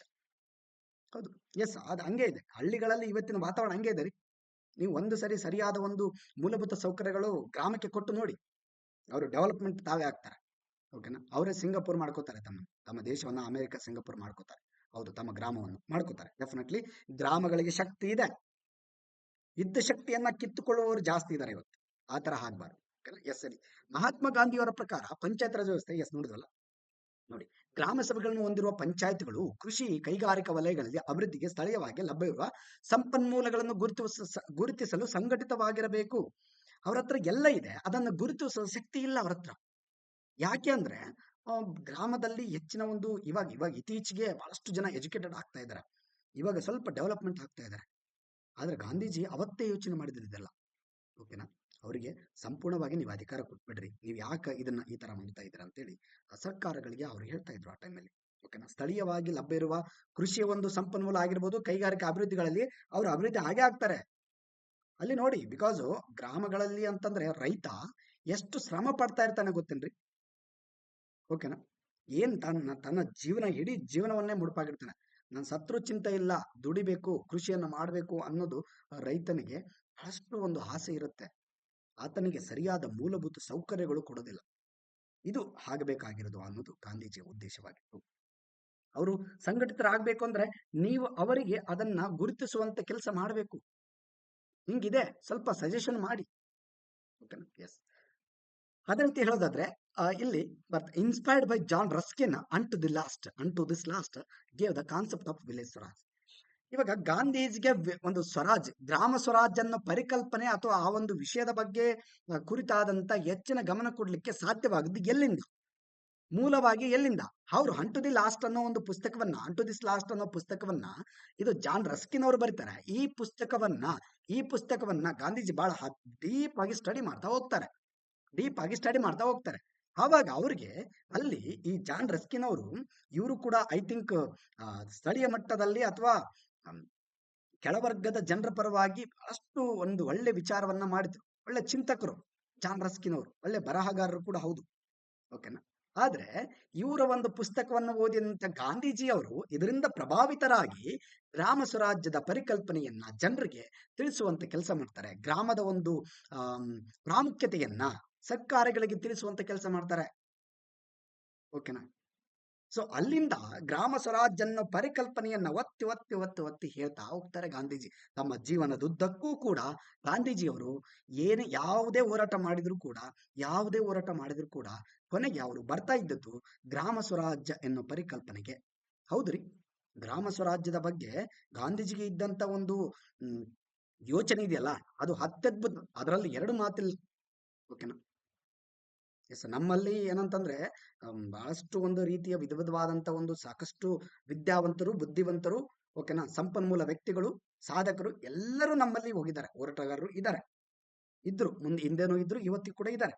ಆದ್ರೆ ಗ್ರಾಮ ಸ್ವರಾಜ್ಯ ಅನ್ನೋ ಒಂದು ಪರಿಕಲ್ಪನೆಗೆ ಬಂದಾಗ ಗಾಂಧೀಜಿಯನ್ನ ಮೀರಿಸುವಂತ ಯೋಚನೆ ಯಾರಿಗೂ ಕೂಡ ಬರೋದಿಲ್ಲ.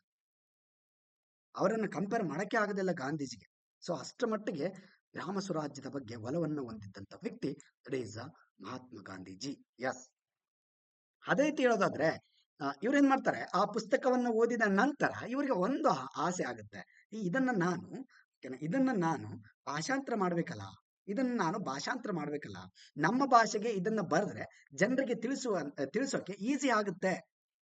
ಓದ್ಬಿಡ್ತಾರೆ, ನಾನು ತಿಳಿಸ್ತೀನಿ, ಅದ್ರ ಜೊತೆಗೆ ಪುಸ್ತಕವನ್ನ ಬಿಡುಗಡೆ ಮಾಡಿದ್ರೆ, ಯಾಕಂದ್ರೆ they are from is from Gujarat ಅಲ್ವಾ. ಗುಜರಾತ್, ಯಾರು ಗಾಂಧೀಜಿ ಮೂಲತಃ ಗುಜರಾತ್ನವರು, ಹಾಗಾಗಿ ಅವರಿಗೆ ಗುಜರಾತಿ ಭಾಷೆ ಮೇಲೆ ಬಹಳಷ್ಟು ಹಿಡಿತಾ ಇರುತ್ತೆ. ಓಕೆನಾ. ಅವರು ಜನರಿಗೆ ಫಸ್ಟ್ ತಿಳಿಸ್ಬೇಕು, ಆ ಭಾಷೆಯಲ್ಲಿ ಭಾಷಾಂತರ ಮಾಡ್ತಾರೆ. ಓಕೆನಾ. John Ruskin work was translated by Gandhi into the Gujarat as a Sarvodaya. ಇವ್ರೇನ್ ಬರ್ತಾರೆ, ಅನ್ ಟು ದಿಸ್ ಲಾಸ್ಟ್ ಅಂತ ಪುಸ್ತಕ ಬರ್ತಾರೆ. ಆದ್ರೆ ಇದೇ ಪುಸ್ತಕವನ್ನ ಗಾಂಧೀಜಿಯವರು ಸರ್ವೋದಯ ಅನ್ನೋ ಒಂದು ಪುಸ್ತಕವನ್ನ ಬರೀತಾರೆ. ಅದೇ ಪುಸ್ತಕವನ್ನ ಟ್ರಾನ್ಸ್ಲೇಟ್ ಮಾಡ್ತಾರೆ. ಇಲ್ಲಿದೆ ನೋಡಿ, ಸರ್ವೋದಯ ದ ವೆಲ್ಫೇರ್ ಆಫ್ ಆಲ್. ಎಂತ ಒಂದು ಅರ್ಥ ಗರ್ಭಿತ ಮಾತು ಅಂತಂದ್ರೆ, ಎಲ್ಲರ ಕಲ್ಯಾಣ ಒಂದೇ ಪದದಲ್ಲಿ ಮುಕ್ತಾಯ ಮಾಡಿಬಿಟ್ರು ಗಾಂಧೀಜಿಯವರು. ಎಂತ ಅರ್ಥ ಗರ್ಭಿತವಾಗಿದೆ. ಜನರ ಕಲ್ಯಾಣ, ಜನರ ಅಭಿವೃದ್ಧಿ ಅಲ್ವಾ, ಜನರ ಕಲ್ಯಾಣ, ಎಲ್ಲ ಜನರ ಕಲ್ಯಾಣ ಈ ಪುಸ್ತಕದಲ್ಲಿ ಇದೆ. ಆ ಪುಸ್ತಕವನ್ನು ಓದಿದಾಗ ನಿಮಗೆ ಗ್ರಾಮ ಸ್ವರಾಜ್ಯದ ಒಂದು ಪರಿಕಲ್ಪನೆ ಅರ್ಥ ಆಗುತ್ತೆ. ಸ್ಥಳೀಯ ಮಟ್ಟದಲ್ಲಿ ಯಾವ ರೀತಿ ಇಂಪಾರ್ಟೆನ್ಸ್ ಕೊಡಬೇಕು ನೀವು ಅನ್ನೋದು ಈ ಪುಸ್ತಕ ಓದಿದಾಗ ಅರ್ಥ ಆಗುತ್ತೆ. ಇದರ ಜೊತೆಗೆ ಯಾವಾಗ ಗ್ರಾಮಗಳು ಗ್ರಾಮಗಳು ಉದ್ಧಾರವಾಗ್ತವೋ, ಅಭಿವೃದ್ಧಿ ಆಗ್ತವೋ, ಅಲ್ಲಿಗೆ ದೇಶ ಅಭಿವೃದ್ಧಿ ಆಗುತ್ತೆ ಅನ್ನೋದು ಗಾಂಧೀಜಿಯ ಮೂಲ ಉದ್ದೇಶವಾಗಿರುತ್ತೆ. ಹೌದು, ಯಾವುದೇ ವಿಚಾರ ತಗೊಳ್ರಿ, ನಾವು ದೇಶದಲ್ಲಿ ಏನೇನೋ ಮಾಡ್ತೀವಂತ ಅನ್ನೋ ಬದಲು ಗ್ರಾಮ ಮಟ್ಟದಲ್ಲಿ ತಳಮಟ್ಟದಿಂದ ಅಭಿವೃದ್ಧಿ ಆದಾಗ ಮಾತ್ರ ಮೇಲ್ಮಟ್ಟದಲ್ಲಿ ಒಳ್ಳೆ GDP ತಗೋಬಹುದು. ಇಡೀ ಒಂದು ಅಂತಾರಾಷ್ಟ್ರ ಮಟ್ಟದಲ್ಲಿ ನಮ್ದು GDP ಜಾಸ್ತಿ ಆಗ್ಬೋದು. ಹೌದು, ಇದರಿಂದ ತಳಮಟ್ಟದಲ್ಲಿ ಇಂಪಾರ್ಟೆನ್ಸ್ ಕೊಡ್ಬೇಕು. ಯಾವುದೇ ಒಂದು ಸರ್ಕಾರ ಆಯ್ತು, ಯಾರು ತಳಮಟ್ಟದಲ್ಲಿ ಇಂಪಾರ್ಟೆನ್ಸ್ ಕೊಡದೆ ಬರೀ ಸಿಟಿ ಪಟ್ಟಣಗಳಿಗೆ ನಾವು ಇಂಪಾರ್ಟೆನ್ಸ್ ಕೊಟ್ಟಿವಿ ಅಂತಂದ್ರೆ ಹೆಂಗ್ ಡೆವಲಪ್ಮೆಂಟ್ ಆಗುತ್ತೆ? ನಾಟ್ ಪಾಸಿಬಲ್, ಹೈಲಿ ಇಂಪಾಸಿಬಲ್, ಸಾಧ್ಯನೇ ಇಲ್ಲ. ಓಕೆನಾ. ಅದಕ್ಕೆ ಗಾಂಧೀಜಿಯವರು ಇಲ್ಲಿ ಸ್ಥಳೀಯ ಮಟ್ಟದಲ್ಲಿ ನೀವು ಅಭಿವೃದ್ಧಿ ಮಾಡಿ ಫಸ್ಟ್, ನನ್ನಂತಾನೆ ದೇಶ ಅಭಿವೃದ್ಧಿ ಆಗುತ್ತೆ ಅಂತಾರೆ. ಓಕೆನಾ. ಎಸ್. ಹಂಗಾಗಿ ಈ ಭಾಷೆಯನ್ನ ಪುಸ್ತಕವನ್ನ ಕೇಳ್ತಾರೆ. ನೀವು ವಿಲೇಜ್ ಅಕೌಂಟ್ ಅಲ್ಲಿ ಈ ಪುಸ್ತಕ ಕೇಳಿದ್ರೆ ಆಶ್ಚರ್ಯ ಇಲ್ಲ ರೀ. ಮೇ ಬಿ ಕೇಳಬಹುದು. ಓಕೆನಾ. ಇಲ್ಲಿ yes, important, very important. Because ಯಾಕಂತಂದ್ರೆ ಇದು ಗ್ರಾಮ ಸ್ವರಾಜ್ಯದ ಪರಿಕಲ್ಪನೆಯನ್ನ ಹೇಳುತ್ತೆ. ಅದರ ಕುರಿತಂತೆ ಸ್ವತಃ ಗಾಂಧೀಜಿಯವರು ಈ ಪುಸ್ತಕವನ್ನ ಭಾಷಾಂತರ ಮಾಡ್ತಾರೆ. ಇದು ಕೂಡ ಇಂಪಾರ್ಟೆಂಟ್. ಹಾಗಾಗಿ ಬಹಳಷ್ಟು ಒಂದು ಗಮನವಿಟ್ಟು ನೀವು ಈ ಪುಸ್ತಕದ ಬಗ್ಗೆ ಸ್ವಲ್ಪ ತಿಳುವಳಿಕೆ ಇಟ್ಕೋಬೇಕಾಗತ್ತೆ. ಯಾರು ಬರೆದ್ರು ಇದಕ್ಕಿಂತ ಬಿಫೋರ್ ಈ ಪುಸ್ತಕ ಜಾನ್ ರಸ್ಕಿನ್ ಅವರು ಬರೀತಾರೆ, ಅನ್ ಟು ದಿಸ್ ಲಾಸ್ಟ್ ಅಂತ. ಓಕೆನಾ. ಇದೆಲ್ಲ ತಿಳ್ಕೊಬೇಕು. ಎಸ್. ಇಲ್ಲಿಗೆ ನಾವು ಸಂವಿಧಾನಕ್ಕೆ ಬರೋಣ. ಎಸ್. ಓಕೆ.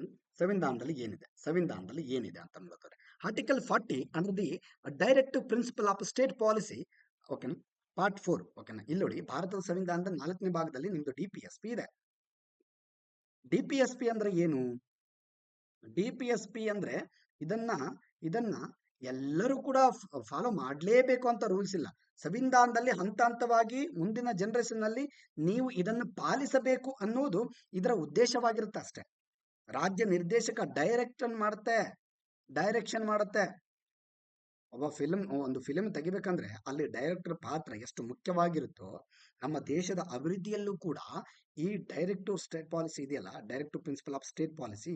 ಓಕೆನಾ. ರಾಜ್ಯ ನಿರ್ದೇಶಕ ತತ್ವಗಳು, ಇಡೀ ರಾಜ್ಯಕ್ಕೆ ನಿರ್ದೇಶನವನ್ನು ಮಾಡುವಂತ ತತ್ವಗಳು ಇಲ್ಲಿ ಇದಾವೆ. ಎಂತ ಅರ್ಥ?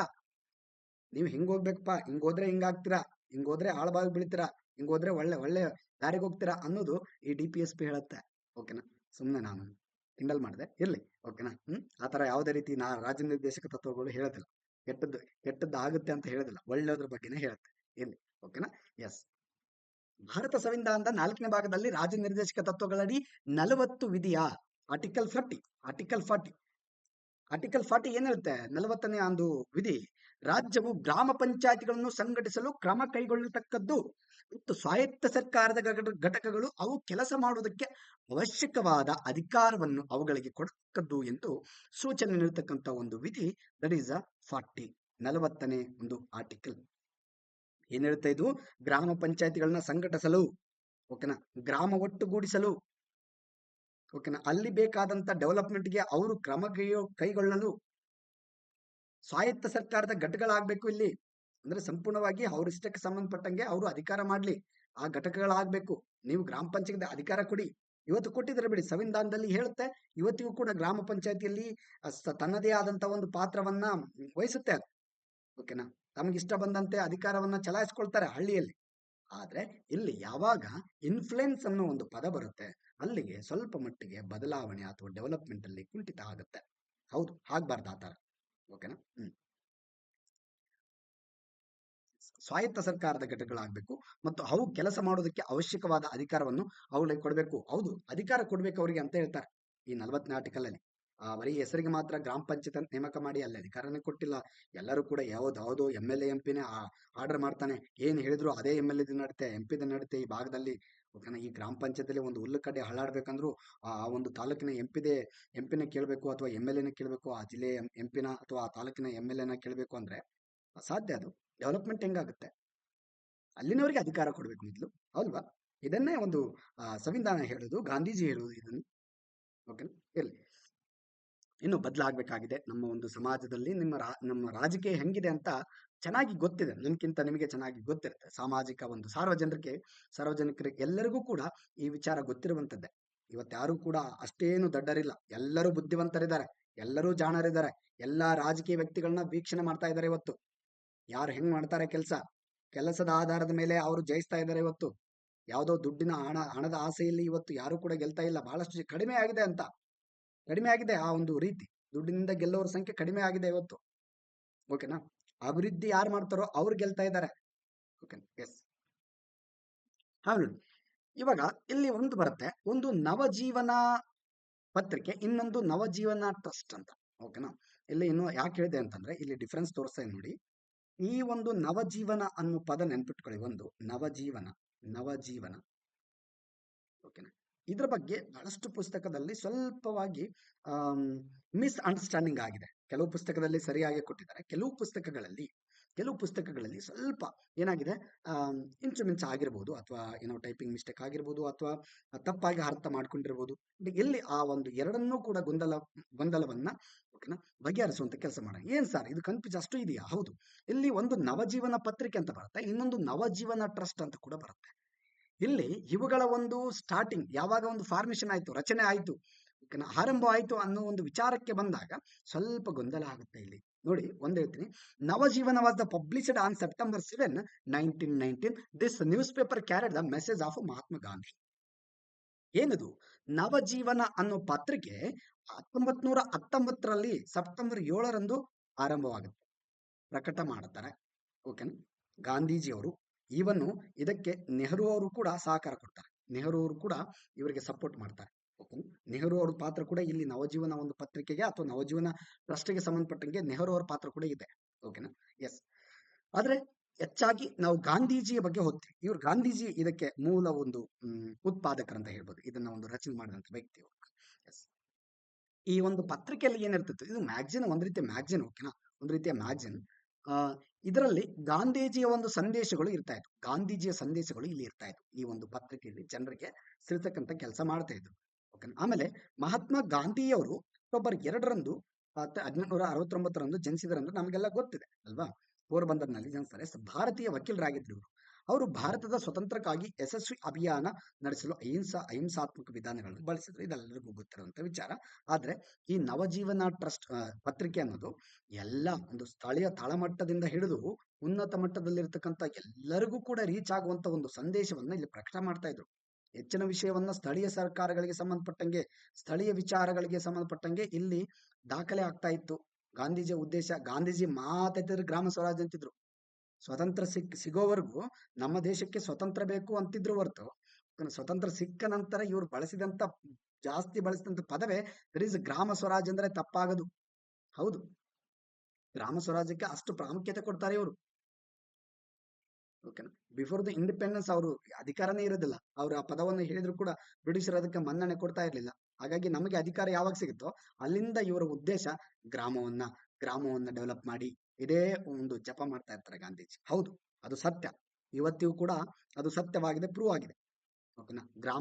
ಗ್ರಾಮಗಳು ಅಭಿವೃದ್ಧಿ ಆದಂತೆಲ್ಲ ದೇಶ ಅಭಿವೃದ್ಧಿ ಆಗುತ್ತೆ ಅನ್ನೋದು ಪ್ರೂವ್ ಆಗಿದೆ ಇವತ್ತು ಆಲ್ರೆಡಿ. ಎಲ್ಲ ಒಂದು ಆರ್ಥಿಕ ತಜ್ಞರು, ಸಾಮಾಜಿಕ ಒಂದು ಆ, ವಿದ್ಯಾವಂತ ಬುದ್ಧಿವಂತ ವ್ಯಕ್ತಿಗಳು ಕೂಡ ಅದನ್ನೆಲ್ಲ ಅರಿತಿದ್ದಾರೆ ಇವತ್ತು. ಇಲ್ಲಿ ನೋಡಿ, this is the magazine of ಒಂದು ನವಜೀವನ ಒಂದು ಪತ್ರಿಕೆ ಇದು. ಓಕೆನಾ.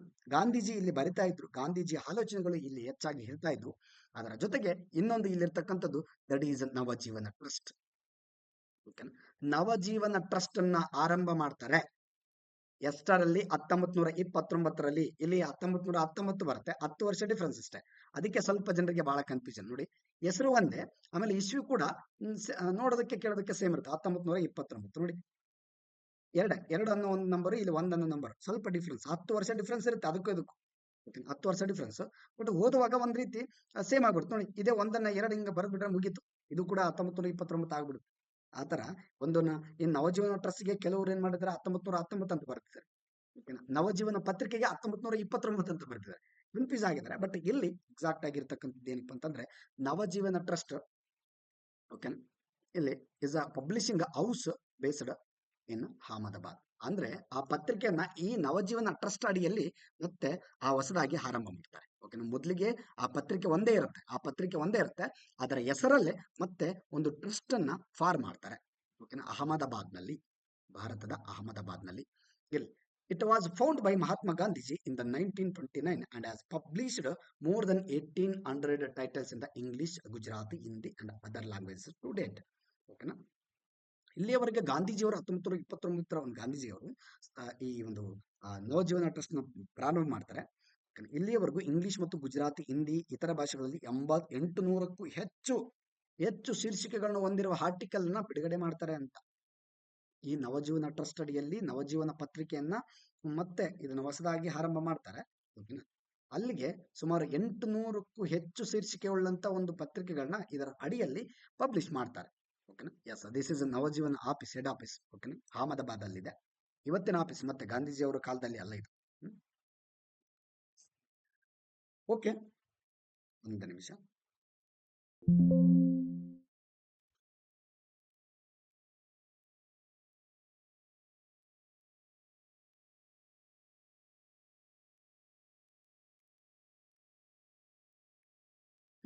ಎಲ್ಲ ಪಂಚಾಯತ್ ಕಮಿಟೀಸ್ ಅಂದ್ರೆ ಒಂದು ಪಂಚಾಯತಿಗೆ ಸಂಬಂಧಪಟ್ಟಂಗೆ, ಅಂದ್ರೆ ಪಂಚಾಯತ್ ಅಭಿವೃದ್ಧಿಗೆ ಸಂಬಂಧಪಟ್ಟಂಗೆ ಸಾಕಷ್ಟು ರೀತಿಯ ಒಂದು ಕಮಿಟಿಗಳು ಬರ್ತವೆ ಡೆವಲಪ್ಮೆಂಟ್ ಮಾಡಕ್ಕೆ. ಸ್ಥಳೀಯ ಮಟ್ಟದಲ್ಲಿ ಅಭಿವೃದ್ಧಿ ಮಾಡಲಿಕ್ಕೆ ಭಾರತ ಸರ್ಕಾರ ಆಸ್ ವೆಲ್ ಆಸ್ ಕರ್ನಾಟಕ ಸರ್ಕಾರವು ಕೂಡ ಸಾಕಷ್ಟು ಕಮಿಟಿಗಳನ್ನ ನೇಮಕ ಮಾಡುತ್ತೆ, ಸಮಿತಿಗಳನ್ನ ನೇಮಕ ಮಾಡಿ ಅದರ ಅಭಿವೃದ್ಧಿಗೆ ಒಂದು ಕೊಡುಗೆ, ಒಂದು ಬಹಳಷ್ಟು ಇಂಪಾರ್ಟೆನ್ಸ್ ಅನ್ನು ಕೊಡುತ್ತೆ, ಒತ್ತು ನೀಡುತ್ತೆ ಅಂತ ಹೇಳಿದ್ರು. ಒತ್ತು ನೀಡುತ್ತೆ. ಗ್ರಾಮ ಮಟ್ಟದಲ್ಲಿ, ಸ್ಥಳೀಯ ಮಟ್ಟದಲ್ಲಿ ಅಭಿವೃದ್ಧಿ ಆಗೋದಕ್ಕೆ ಒತ್ತು ನೀಡುತ್ತೆ. ಯಾವುದರ ಆಧಾರದ ಮೇಲೆ ಕಮಿಟಿಗಳನ್ನ ಮಾಡ್ತಾರೆ, ಆ ಕಮಿಟಿಗಳ ಆಧಾರದ ಮೇಲೆ ಅಲ್ಲಿ ಏನಾಗಬೇಕು, ಗ್ರಾಮ ಮಟ್ಟದಲ್ಲಿ ಯಾವ ಒಂದು ಪ್ಲೇಸ್ ಅಲ್ಲಿ ಏನಾಗಬೇಕು, ಈ ಗ್ರಾಮ ಪಂಚಾಯತಿಗೆ ಸಂಬಂಧಪಟ್ಟಂಗೆ ಇನ್ನು ಯಾವ ರೀತಿಯ ಒಂದು ಒಂದು ಅವ್ರಿಗೆ ಏನು ಬೇಕು, ಓಕೆನಾ, ಮುಂಜಾಗ್ರತಾ ಕ್ರಮಗಳನ್ನಾಗಿರ್ಬೋದು ತೆಗೆದುಕೊಳ್ಬೇಕು. ಓಕೆನಾ. ಅಭಿವೃದ್ಧಿ ಆಗೋದಕ್ಕೆ ಇನ್ನು ಯಾವ ರೀತಿಯ ಒಂದು ಡೆವಲಪ್ಮೆಂಟ್ ಮಾಡೋದಕ್ಕೆ ಏನೆಲ್ಲ ಒಂದು ಸಾಹಸ ಮಾಡಬೇಕು ನಾವು ಅನ್ನೋದನ್ನ ಸರ್ಕಾರಕ್ಕೆ ತಿಳಿಸುವಂತ ಒಂದು ಕೆಲಸವನ್ನ ಈ ಸಮಿತಿಗಳು ಮಾಡ್ತವೆ. ಈ ಸಮಿತಿಗಳು ಕೊಟ್ಟಂತ ರಿಪೋರ್ಟ್ಗಳ ವರದಿಯ ಆಧಾರದ ಮೇಲೆ ಸರ್ಕಾರಗಳು ತೀರ್ಮಾನಗಳನ್ನ ತೆಗೆದುಕೊಳ್ತಾ ಇದ್ವು. ಒಂದೊಂದಾಗಿ ನೋಡ್ತಾ ಹೋಗೋಣ. ಗ್ರಾಮ ಪಂಚಾಯತಿಗೆ ಸಂಬಂಧಪಟ್ಟಂಗೆ ಯಾವೆಲ್ಲ ಒಂದು ಸಮಿತಿಗಳು ತಮ್ಮ ಒಂದು ಕೊಡುಗೆಯನ್ನು ನೀಡಿದವೆ, ಯಾವ ಸಮಿತಿಗಳು ಎಕ್ಸಾಮ್ ಪಾಯಿಂಟ್ ಆಗಿ ಬಹಳಷ್ಟು ಒಂದು ಪ್ರಾಮುಖ್ಯತೆಯನ್ನು ಪಡ್ಕೊಳ್ತವೆ ಅನ್ನೋದಕ್ಕಿಂತ ಹೆಚ್ಚಾಗಿ ನೀವು ಎಲ್ಲಾ ಸಮಿತಿಗಳನ್ನ ಮೊದಲು ಓದ್ಕೊಳ್ಳಿ. ಗ್ರಾಮ ಪಂಚಾಯತಿಗೆ ಸಂಬಂಧಪಟ್ಟಂಗೆ ಎಲ್ಲಾ ಸಮಿತಿಗಳನ್ನ ಓದ್ಕೊಳ್ಳಿ. ನಾನು ಹೇಳ್ತಾ ಹೋಗ್ತೇನೆ. ಓಕೆನಾ. ಕೆಲವರು ಹೇಳ್ಬೋದು, ಓಕೆನಾ, ಇನ್ನು ಕೆಲವರು ನಿಮ್ಮಲ್ಲೇ ನೀವೇ ಅನ್ಕೋಬಹುದು, ಇದು ಇಂಪಾರ್ಟೆಂಟ್ ಅಲ್ಲ, ಇದು ಇಂಪಾರ್ಟೆಂಟ್ ಅಲ್ಲ, ಈ ಕಮಿಟಿ ಇಂಪಾರ್ಟೆಂಟ್ ಅಲ್ಲ, ಈ ಕಮಿಟಿ ಎಕ್ಸಾಮ್ಗೆ ಬರೋದಿಲ್ಲ. ಅವ್ರು ಏನಾದ್ರು ನಿಮ್ಗೆ ಹೇಳ್ತಾರ? KPS ಅವರು ಅಥವಾ KE ಬಂದು ಹೇಳ್ತಾರೆ ನಿಮ್ಗೆ, ಈ ಕಮಿಟಿನ ಕ್ವಶನ್ ಕೇಳಲಿ ಸಲ ಅಂತ ಏನಾದ್ರು ಹೇಳ್ತಾರ? ನೋ, ಅವ್ರು ಹೇಳೋದೇ ಇಲ್ಲ. ನೀವೇ ಡಿಸೈಡ್ ಮಾಡ್ಬೇಡಿ ದಯವಿಟ್ಟು. ಎಲ್ಲವನ್ನೂ ಓದಿ. ಓದಕ್ಕೇನು ತ್ರಾಸ ಆಗುತ್ತೆ? ಹೌದು, ಕಷ್ಟ ಪಡ್ತಿದ್ರ ಅಂದ್ಮೇಲೆ ಸ್ವಲ್ಪ ಜಾಸ್ತಿನೇ ಓದಿ, ತಪ್ಪೇನು? ತಪ್ಪಿಲ್ಲ ಅಲ್ಲ. ನಾಲೆಜ್ ಜಾಸ್ತಿ ಆಗುತ್ತೆ ಹೊರತಾಗಿ ಏನಾದ್ರು ನಿಮ್ಮ ತಲೆ ಎರಡೋಳಾಗುತ್ತಾ? ಇಲ್ಲ ಅಲ್ವಾ? ಸ್ವಲ್ಪ ಹೆಚ್ಚಿನ ಒಂದು ಜ್ಞಾನವನ್ನು ಪಡ್ಕೊಳ್ಳೋಕೆ ಟ್ರೈ ಮಾಡಿ, ತಪ್ಪೇನು? ಯಾಕೆಂತಂದ್ರೆ ಬಹಳಷ್ಟು ಜನ ಒಂದು ಬಾರ್ಡರ್ ಕಂಬಿಡ್ತಾರೆ. ಎಷ್ಟೇ 3ನೇ ಆಂಗ್ಲ ಮೈಸೂರು ಯುದ್ಧ, 2ನೇ ಆಂಗ್ಲ ಮೈಸೂರು ಯುದ್ಧ ಅಷ್ಟೇ ಓದಿ, 1ನೇ ಆಂಗ್ಲ ಮೈಸೂರು ಯುದ್ಧ ಕೇಳೋದಿಲ್ಲ ಎಕ್ಸಾಮ್ಗೆ ಅಂತ ಡಿಸ್ಕಸ್ ಮಾಡ್ತಾ ಇರ್ತಾರೆ ಕೆಲವರು. ಅದು ಕೇಳೋದಿಲ್ಲ, ಅದು ಬರೋದಿಲ್ಲ ಈ ಸಲ ಎಕ್ಸಾಮ್ಗೆ. ಕಮಿಟಿಗಳಲ್ಲಿ, ಈ ಪಂಚಾಯತ್ ಕಮಿಟಿಗಳು ಬಂದಾಗ ಆ ಬಲವಂತರಾಯ ಮೆಹ್ತಾ ಸಮಿತಿ ಕಮಿಟಿ ಅಷ್ಟೇ ಕೇಳ್ತಾರೆ. ಓಕೆನಾ. ಸಂತಾನಂ ಕಮಿಟಿ ಕೇಳೋದಿಲ್ಲ ಈ ಸಲ. ಈ ತರ ತಾವೇ ಡಿಸೈಡ್ ಮಾಡು, ತಾವೇ ಜಡ್ಜ್ ಆಗ್ಬಿಡ್ತಾರೆ. ಆ ತರ ಆಗ್ಬೇಡಿ ದಯವಿಟ್ಟು. ಆ ತರ ಯಾರಾದ್ರೂ ನೀವು ಡಿಸ್ಕಸ್ ಮಾಡ್ತಾ ಇದ್ರೆ ದಯವಿಟ್ಟು ಅದನ್ನ ಬಿಟ್ಬಿಡಿ. ಎಲ್ಲವನ್ನು ಓದುವಂತ ಪ್ರಯತ್ನ ಮಾಡಿ. ಯಾವುದಕ್ಕೂ ಕೂಡ ಒಂದು ಚೌಕಟ್ಟು ಹಾಕಿ ಇದು ಇಷ್ಟೇ, ಇದು ಇಲ್ಲಿಗೆ ಅಂತ ಅಲ್ಲಿಗೆ ಸ್ಟಾಪ್ ಆಗ್ಬಿಡಿ. ಒಂದು ಸ್ವಲ್ಪ ಡೀಪ್ ಆಗಿ ಸ್ಟಡಿ ಮಾಡಕ್ಕೆ ಟ್ರೈ ಮಾಡಿ. ಎಷ್ಟು ಸಾಧ್ಯನೋ ಅಷ್ಟು. ಹಾಗಾಗಿ ನಾವು ಇಲ್ಲಿ ಸ್ವಲ್ಪ ಸಂಪೂರ್ಣವಾಗಿ ಅಧ್ಯಯನ ಮಾಡ್ತಾ ಹೋಗೋಣ. ಈಸ್ ಬಲವಂತರಾಯ್ ಮೆಹ್ತಾ. ಓಕೆನಾ. ನಮ್ಮ ಭಾರತ ಸಂವಿಧಾನ ಶಿಲ್ಪಿ ಅಂತ ಯಾರನ್ನ ಕರಿತೀವಿ, that is B R Ambedkar, doctor B R Ambedkar, doctor Baba Saheb Ambedkar. ಓಕೆನಾ. ಯಾರು? ಡಾಕ್ಟರ್ ಬಾಬಾ ಸಾಹೇಬ್ ಅಂಬೇಡ್ಕರ್ ಯಾವುದಕ್ಕೆ ಶಿಲ್ಪಿ? ಸಂವಿಧಾನಕ್ಕೆ ಶಿಲ್ಪಿ. ಸಂವಿಧಾನ ರಚನಾಕಾರ ಆತ. ಸಂವಿಧಾನ ಬರೆದಂತ ವ್ಯಕ್ತಿ ಬಾಬಾ ಸಾಹೇಬ್ ಅಂಬೇಡ್ಕರ್ ಅಲ್ವಾ. ಇವತ್ತು ನಮ್ಮೊಂದಿಗೆ ಇಲ್ಲದಿದ್ದರೂ ಅವರ ಆಲೋಚನೆಗಳು ನಮ್ಮೊಟ್ಟಿಗೆ ಇದ್ದಾವೆ ಅಲ್ವಾ. ಬಾಬಾ ಸಾಹೇಬ್ ಅಂಬೇಡ್ಕರ್.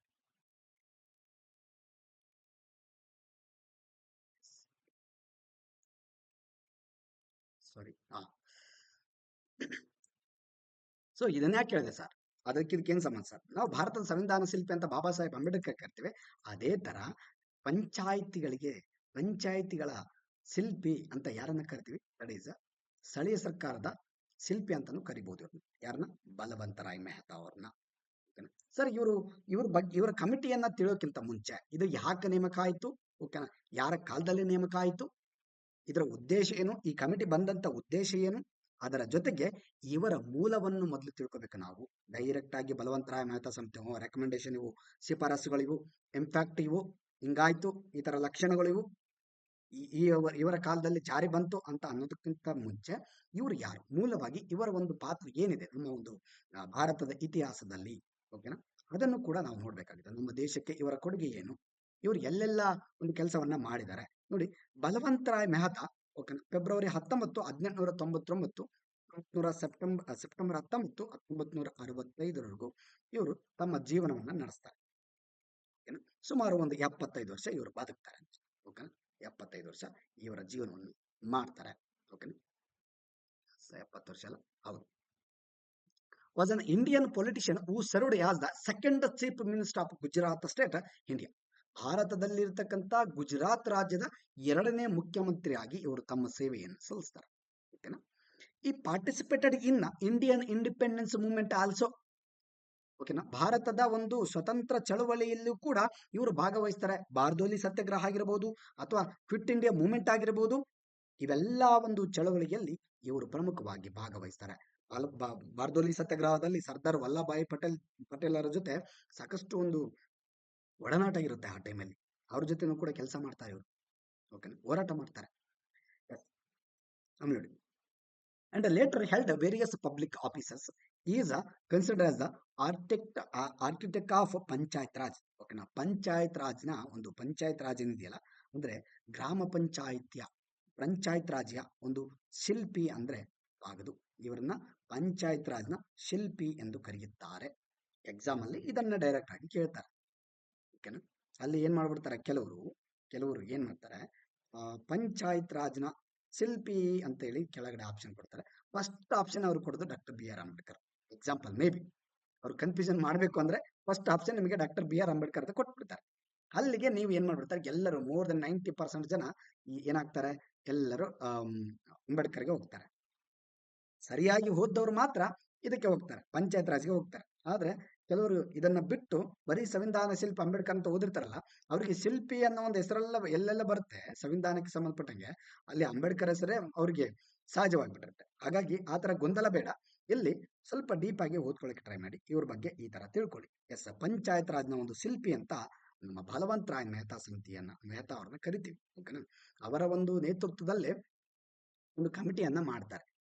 ಎಸ್, ಜವಾಹರ್ಲಾಲ್ ನೆಹರು ಅವರು ಏನು ಪ್ರಧಾನಿಯಾಗಿದ್ದಾಗ. Yes, due to this is contribution towards democratic decentralisation ಅಂದ್ರೆ ಏನು ನೋಡಿ, ಕನ್ನಡದಲ್ಲಿ ಕೂಡ ಇದೆ. ಎಸ್, ನೋಡ್ಕೊಳ್ಳಿ. ಇಲ್ಲಿ ಇವರು ಏನು ಪ್ರಜಾಸತ್ತಾತ್ಮಕ ವಿಕೇಂದ್ರೀಕರಣಕ್ಕೆ ನೀಡಿದ ಕೊಡುಗೆಗಳಿಂದಾಗಿ ಅವರನ್ನು ಯಾಕೆ ಪಂಚಾಯತ್ ರಾಜ್ನ ಒಂದು ವಾಸ್ತುಶಿಲ್ಪ ಅಂತ ಕರಿತೀವ್ರನ್ನ ಅಂತಂದ್ರೆ, ಇವರು ನಾನು ಹೇಳಿದೆ ಸೆಂಟ್ರಲೈಸೇಷನ್ ಮತ್ತು ಡಿಸೆಂಟ್ರಲೈಸೇಷನ್ ಒಂದು ಡಿಫರೆನ್ಸ್ ಅನ್ನ ನಿಮಗೆ ಬಹಳಷ್ಟು ಡೀಪ್ ಆಗಿ ನಾನು ತಿಳಿಸಿದ್ದೇನೆ ಆಲ್ರೆಡಿ ಲಾಸ್ಟ್ ಕ್ಲಾಸ್ ಅಲ್ಲಿ. ಸೆಂಟ್ರಲೈಸ್ ಅಂದ್ರೆ ಏನು? ಕೇಂದ್ರೀಕರಣ ಅಂದ್ರೆ ಒಬ್ಬರೇ ಆಡಳಿತ ಮಾಡೋದು. ಅಲ್ಲಿ ಸರ್ವಾಧಿಕಾರತ್ವ ಇರುತ್ತೆ ಹೆಚ್ಚಾಗಿ. ರಾಜರು ತಾವೇ ಅಧಿಕಾರವನ್ನ ಮಾಡ್ಕೊತಿರ್ತಾರೆ. ಆದ್ರೆ ಇಲ್ಲಿ ವಿಕೇಂದ್ರೀಕರಣ ಅಂತಂದ್ರೆ ಸ್ಥಳ ಮಟ್ಟದಿಂದ ಹಿಡಿದು ಓಕೆನಾ, ಏನು ಗ್ರಾಮದಿಂದ ಹಿಡಿದು ಅಪ್ ಕ್ಯಾಪಿಟಲ್ ವರೆಗೂ ಕೂಡ ಬೇರೆ ಬೇರೆ ಆದಂತ ಒಂದು ಅಧಿಕಾರವನ್ನು ಹಂಚಬೇಕು ನೀವು. ಜಿಲ್ಲೆ ಮಟ್ಟಕ್ಕೆ ಜಿಲ್ಲೆಯಿಂದ ಆದ ಒಂದು ಆಡಳಿತ ಇರುತ್ತೆ, ತಾಲೂಕು ಮಟ್ಟದಲ್ಲಿ ತಾಲೂಕಿದ್ದ ಆಡಳಿತ ಇರುತ್ತೆ, ಗ್ರಾಮ ಮಟ್ಟದಲ್ಲಿ ಗ್ರಾಮ ಪಂಚಾಯತಿ ಆಡಳಿತ, ಹೋಬಳಿ ಮಟ್ಟದಲ್ಲಿ ಹೋಬಳಿದ್ದ ಆಡಳಿತ, ಈ ತರ ಅಲ್ವಾ. ಈ ತರ ಬಹಳಷ್ಟು ಒಂದು ಅಧಿಕಾರವನ್ನ ಹಂಚಬೇಕು ನೀವು ಎಲ್ಲರಿಗೂ. ನೀವು ಅಪ್ಪರೆ ಇಟ್ಕೊಂಡು ನಾನೇ ಪ್ರಧಾನಿ, ನಾನೇ ಮುಖ್ಯಮಂತ್ರಿ, ನಾನೇ ಆಳ್ತೀನಿ ರಾಜ್ಯವನ್ನ, ನಾನು ಯಾರಿಗೂ ಕೂಡ ಅಧಿಕಾರವನ್ನು ಕೊಡೋದಿಲ್ಲ ಅಂತ ಅನ್ನಂಗಿಲ್ಲ. ಸಂವಿಧಾನದಲ್ಲಿ ಆ ತರನೂ ಇಲ್ಲ. ವಿಕೇಂದ್ರೀಕರಣ ಮಾಡಿನೇ ಆಡಳಿತ ಇವತ್ತು ಕೂಡ ಮಾಡ್ತಾ ಇದ್ವಿ ನಾವು. ಆದ್ರೆ ಇವರು ಹೇಳೋದು ಕೂಡ ಇದನ್ನೇ. ಯಾವಾಗ ವಿಕೇಂದ್ರೀಕರಣ ಆಗುತ್ತೋ ಆಡಳಿತ, ಅಲ್ಲಿ ಪ್ರಜಾಸತ್ತಾತ್ಮಕ ಆಗಿರಬಹುದು ಅಥವಾ ಪ್ರಜಾಪ್ರಭುತ್ವ ಆಗಿರಬಹುದು, ಅದನ್ನ ನಾವು ಮುನ್ನೆಲೆಗೆ ತರಲಿಕ್ಕೆ ಸಾಧ್ಯವಾಗುತ್ತೆ, ಅಭಿವೃದ್ಧಿ ಆಗ್ಲಿಕ್ಕೆ ಇನ್ನೂ ಹೆಚ್ಚಿನ ಮಟ್ಟದಲ್ಲಿ ಸಾಧ್ಯ ಆಗುತ್ತೆ ಎನ್ನುವುದು ಇವರ ಪರಿಕಲ್ಪನೆ. ಹಾಗಾಗಿ ಇವರು ವಿಕೇಂದ್ರೀಕರಣದ ಒಂದು ಅಧ್ಯಾಯವನ್ನ ಜನರಿಗೆ ಬೋಧಿಸ್ತಾ ಹೋಗ್ತಾರೆ. ಹಾಗಾಗಿ ನಾವು ಬಲವಂತರಾಯ್ ಮೆಹ್ತಾ ಅವರನ್ನ ಪಂಚಾಯತ್ ರಾಜ್ನ ವಾಸ್ತುಶಿಲ್ಪಿ ಅಂತ ಕರಿತೀವಿ. ಓಕೆ, ಎಸ್ ನೋಡಿ, he joined the national movement of non-cooperation in 1920. He founded the ಭಾವನ್ಗರ್ ಓಕೆನಾ ಪ್ರಜಾಮಂಡಲ. ಭಾವನ್ಗರದಲ್ಲಿ ಪ್ರಜಾಮಂಡಲ ಅನ್ನೋ ಒಂದು ಪರಿಕಲ್ಪನೆಯನ್ನ ಇವರು ಸ್ಟಾರ್ಟ್ ಮಾಡ್ತಾರೆ in the 1921 for carrying on the freedom movement in the state. ಇವ್ರ ಇತಿಹಾಸವನ್ನ ನೋಡ್ತಾ ಇದ್ದೀವಿ ನಾವು. ಯಾಕಂದ್ರೆ ಇವರು ಪಂಚಾಯತ್ ರಾಜ್ಗೆ ಕೊಟ್ಟಂತ ಒಂದು ಕೊಡುಗೆ ಇದೆ ಅಲ್ರಿ, ಬಹಳಷ್ಟು ಒಂದು ಅಭೂತಪೂರ್ವ ಆಗಿದೆ ಇವ್ರದ್ದು. ಓಕೆನಾ, ಸಾಮಾನ್ಯ ವ್ಯಕ್ತಿ ಅಲ್ಲ ಇವರು. ಹಾಗಾಗಿ ಇವರ ಇತಿಹಾಸವನ್ನ ಸ್ವಲ್ಪ ಮಟ್ಟಿಗೆ ಇನ್ನು ಒಂದೆರಡು ಪಾಯಿಂಟ್ ಅಲ್ಲೇ ನೋಡಿ ಮತ್ತೆ ಅವ್ರ ಕಮಿಟಿ ಏನ್ ಹೇಳುತ್ತೆ, ಅವ್ರ ಉದ್ದೇಶ ಏನು, ಕಮಿಟಿ ಯಾಕೆ ಬಂತು ಅಂತ ಕೂಡ ಚರ್ಚೆ ಮಾಡೋಣ. ಓಕೆನಾ, ಪ್ರಜಾಮಂಡಲವನ್ನು ಸ್ಥಾಪಿಸ್ತಾರೆ ಇವರು ಭಾವನಗರದಲ್ಲಿ. ಓಕೆನಾ, ಪ್ರಜಾಮಂಡಲವನ್ನು 1930ರಿಂದ 32ರವರೆಗೆ ಅಸಹಕಾರ ಚಳವಳಿ ಕೂಡ ಇವರು ನಾನ್ ಕೋಪರೇಷನ್ ಮೂವ್ಮೆಂಟ್ ಅಲ್ಲಿ ಕೂಡ ಇವರು ಭಾಗವಹಿಸ್ತಾರೆ. ಓಕೆನಾ, ಎಕ್ಸಾಮ್ ಅಲ್ಲಿ ಬಲವಂತರಾಯ್ ಮೆಹ್ತಾ ಸಮಿತಿ ಬಗ್ಗೆ ಕೇಳೋದಾದ್ರೆ ಏನು ಗ್ರಾಮ ಪಂಚಾಯತಿ ಇವರು ಕೊಡುಗೆಗಳನ್ನಷ್ಟೇ ಕೇಳೋದಿಲ್ಲ, ಇವರು ಮೇನ್ ಆಗಿ ಇಂಪಾರ್ಟೆನ್ಸ್ ಕೂಡ ಕೇಳೋ ಸಾಧ್ಯತೆ ಇರುತ್ತೆ. ಯಾಕಂದ್ರೆ ಗ್ರಾಮ ಪಂಚಾಯತಿಗೆ ಸಂಬಂಧಪಟ್ಟಂಗೆ ಬಲವಂತರಾಯ್ ಮೆಹ್ತಾ ಸಮಿತಿ ಫಸ್ಟ್ ಸಾಲಲ್ಲಿ ಬರ್ತಾರೆ, ಮೊದಲ ಸಾಲಲ್ಲಿ ಬರ್ತಾರೆ. ಅವ್ರ ಬಗ್ಗೆ ಯಾವ ತರ ಬೇಕಾದ್ರೂ ಕೇಳ್ಬೋದು, ಹಿಸ್ಟೋರಿಕಲ್ ಬ್ಯಾಕ್ ಗ್ರೌಂಡ್ ಕೇಳ್ಬೋದು, ಅಥವಾ ಇಲ್ಲಿ ನಾನು ಯಾಕೆ ಕೇಳ್ತೀನಿ, ಬಿಕಾಸ್ ನಿಮ್ಗೆ ಬೇರೆ ಕಡೆ ಮತ್ತೆ ಓದಿ ತೊಂದರೆ ಆಗ್ಬಾರ್ದು, ಬೇರೆ ಒಂದು ರೆಫರ್ ಮಾಡೋ ಅವಶ್ಯಕತೆ ಇರಬಾರ್ದು, ಇಲ್ಲೇ ಎಲ್ಲ ಸಿಗ್ಬೇಕು ಇವ್ರ ಬಗ್ಗೆ. ಓಕೆನಾ, ಎಸ್, ಬಾರ್ದೋಲಿ ಸತ್ಯಾಗ್ರಹದಲ್ಲಿ ಸರ್ದಾರ್ ವಲ್ಲಭಾಯ್ ಪಟೇಲ್ ಅವರ ಜೊತೆ ಕೂಡ ಇವರು ಇರ್ತಾರೆ. 1942 ಅಲ್ಲಿ ಕ್ವಿಟ್ ಇಂಡಿಯಾ ಮೂವ್ಮೆಂಟ್ ಅಲ್ಲಿ ಕೂಡ ಇವರು ಈ ಚಳವಳಿಯಲ್ಲಿ ಭಾಗವಹಿಸಿ 3 ವರ್ಷಗಳ ಕಾಲ ಜೈಲು ಶಿಕ್ಷೆಯನ್ನು ಕೂಡ ಅನುಭವಿಸಿರ್ತಾರೆ. ನೋಡಿ, ಸಾಮಾನ್ಯ ಸಾಧನೆ ಅಲ್ಲ ರೀ ಈ ವ್ಯಕ್ತಿಯದ್ದು. ದೇಶದ ಬಗ್ಗೆ ಇರ್ತಕ್ಕಂತ ಅಭಿಮಾನ, ಒಂದು ಭಕ್ತಿ ರಕ್ತ ಕಣ ಕಣದಲ್ಲೂ ಇದೆ, ಮೊದಲಿನಿಂದನೂ ಇದೆ. ಹಾಗಾಗಿ ಇಲ್ಲಿ ಪಂಚಾಯತ್ ವ್ಯವಸ್ಥೆ ಅಂತ ಬಂದಾಗ ಇವರ ಹೆಸರಲ್ಲಿ ಕಮಿಟಿ ಮಾಡಿದಾಗ ಇವರು ಕೊಟ್ಟಂತ ಒಂದು ಶಿಫಾರಸುಗಳಾಗಿರ್ಬೋದು, ಇವರು ಹೇಳಿದಂತ ಕೆಲವು ನಿಯಮಗಳಾಗಿರ್ಬೋದು, ದೇಶದುದ್ದಕ್ಕೂ ಕೂಡ ಏನ್ ಮಾಡ್ತಾರೆ, ಒಂದು ರೀತಿ ಸ್ಪ್ರೆಡ್ ಆಗಿ ಇವರ ಮಹತ್ವವನ್ನು ಜನರು ಕಂಡುಕೊಳ್ತಾರೆ. ಅದಕ್ಕೆ ಕೇರಳ ಸರ್ಕಾರವು ಇವರ ಹುಟ್ಟುಹಬ್ಬವನ್ನ ತಮ್ಮ ರಾಜ್ಯದಲ್ಲಿ ಪಂಚಾಯತ್ ರಾಜ್ ದಿನ ಎಂದು ಕೂಡ ಆಚರಣೆ ಮಾಡ್ತಾರೆ. ಓಕೆ, ಎಷ್ಟು ಮಟ್ಟಿಗೆ ಇಂಪಾರ್ಟೆಂಟ್ ಇವರ ವ್ಯಕ್ತಿ ಅನ್ನೋದು ಕೂಡ ಈ ಒಂದು ಪದದಿಂದ ನಾವು ತಿಳ್ಕೋಬಹುದು. ಓಕೆ, ಅವರು ಬ್ರಿಟಿಷ್ ವಸಾಹತುವಧಿಯಲ್ಲಿ ಒಟ್ಟು 7 ವರ್ಷಗಳ ಕಾಲ ಒಂದು ಜೈಲಿನಲ್ಲಿ ಜೀವನ ಮಾಡ್ತಾರೆ. ಜೈಲಿಗೆ ಆಗ್ತದೆ ಸುಮಾರು 7 ವರ್ಷಗಳ ಕಾಲ ಜೈಲಿನಲ್ಲೇ ತಮ್ಮ ಜೀವನ ಕಡಿತಾರೆ ಬ್ರಿಟಿಷ್ ಆಡಳಿತ ಇದ್ದಾಗ. ಓಕೆ, ಎಲ್ಲ ಸೇರಿ ಒಂದೇ ಸಲ ಅಲ್ಲ, ಎಲ್ಲ ಸೇರಿ ಇಲ್ಲಿ 3 ವರ್ಷ, ಮೊದಲಿಗೆ ಒಂದು 4 ವರ್ಷ, ಈ ತರ. ಮಹಾತ್ಮ ಗಾಂಧಿಯವರ ಸಲಹೆಯ ಮೇರೆಗೆ ಮೂಲತಃ ಒಂದು ಹೇಳ್ಬಿಡ್ತಾನೆ, ಇವರು ಮೂಲವಾಗಿ ಹೇಳ್ಬೇಕಂತಂದ್ರೆ ಗಾಂಧಿವಾದಿಗಳು. ಒಬ್ಬ ವ್ಯಕ್ತಿಗೆ ಒಂದು ವಿಚಾರದ ಬಗ್ಗೆ ಕಲ್ಪನೆ ಬರಬೇಕು, ಆ ವಿಚಾರದ ಬಗ್ಗೆ ಅಭಿಮಾನ ಇರಬೇಕು, ಆ ವಿಚಾರದ ಬಗ್ಗೆ ತಿಳುವಳಿಕೆ ಇರಬೇಕು ಎಂದರೆ ಅವರು ಯಾವ ವ್ಯಕ್ತಿಯನ್ನ ಅನುಸರಿಸುತ್ತಿದ್ದರು ಅನ್ನೋ ಆಧಾರದ ಮೇಲೆ ಡಿಪೆಂಡ್ ಆಗುತ್ತೆ. ಹೌದು, ಗಾಂಧಿಯವರು ಮೂಲವಾಗಿ ಇರ್ಬೇಕಂತಂದ್ರೆ ಗ್ರಾಮ ಸ್ವರಾಜ್ ಅನ್ನೋ ಪರಿಕಲ್ಪನೆಯನ್ನ ದೇಶದುದ್ದಕ್ಕೂ ಕೂಡ ಸಾರ್ತಾರೆ. ಅದೇ ತರ ಇವರ ಒಂದು ಫಾಲೋವರ್ ಆಗಿದ್ದರು ಯಾರು, ಬಲವಂತರಾಯ್ ಮೆಹ್ತಾ ಅವರು ಗಾಂಧಿವಾದಿಗಳು. ಗಾಂಧಿವಾದವನ್ನ ಮಂಡಿಸ್ತಾ ಇದ್ರು ಅವರು. ಗಾಂಧೀಜಿಯ ಒಂದು ತತ್ವಗಳನ್ನ ಚಾಚು ತಪ್ಪದೆ ಪಾಲಿಸ್ತಾ ಇದ್ರು. ಹಾಗಾಗಿ ಇವರಿಗೆ ಅವರ ತತ್ವವನ್ನ ಅವರ ಬಗ್ಗೆ ಗಾಂಧಿವಾದವನ್ನ ಮಾಡ್ತಾನೆ. ಓಕೆನಾ, ಗ್ರಾಮ ಪಂಚಾಯಿತಿಯ ಬಗ್ಗೆ ಕೂಡ ಇವರಿಗೆ ಪ್ರೀತಿ ಬರುತ್ತೆ. ಓಕೆನಾ, ಅದರ ಮೇಲಿನ ಕೆಲವು ಡೆವಲಪ್ಮೆಂಟ್ಗಳು ಮಾಡಕ್ಕೆ ಇವರು ಕೂಡ ಕೆಲವು ಸಲಹೆಗಳನ್ನ ಕೊಡ್ತಾರೆ. ಹಾಗಾಗಿ ಇವರ ಹೆಸರಲ್ಲೇ, ಇವರ ನೇತೃತ್ವದಲ್ಲೇ ಒಂದು ಕಮಿಟಿಯನ್ನ ಮಾಡ್ತಾರೆ. ಮೊಟ್ಟ ಮೊದಲ ಕಮಿಟಿ ಅದು ಪಂಚಾಯತ್ ರಾಜ್ಗೆ ಸಂಬಂಧಪಟ್ಟಂತ ಮೊಟ್ಟ ಮೊದಲ committee, that is Balwantrai Mehta committee. Okay, S.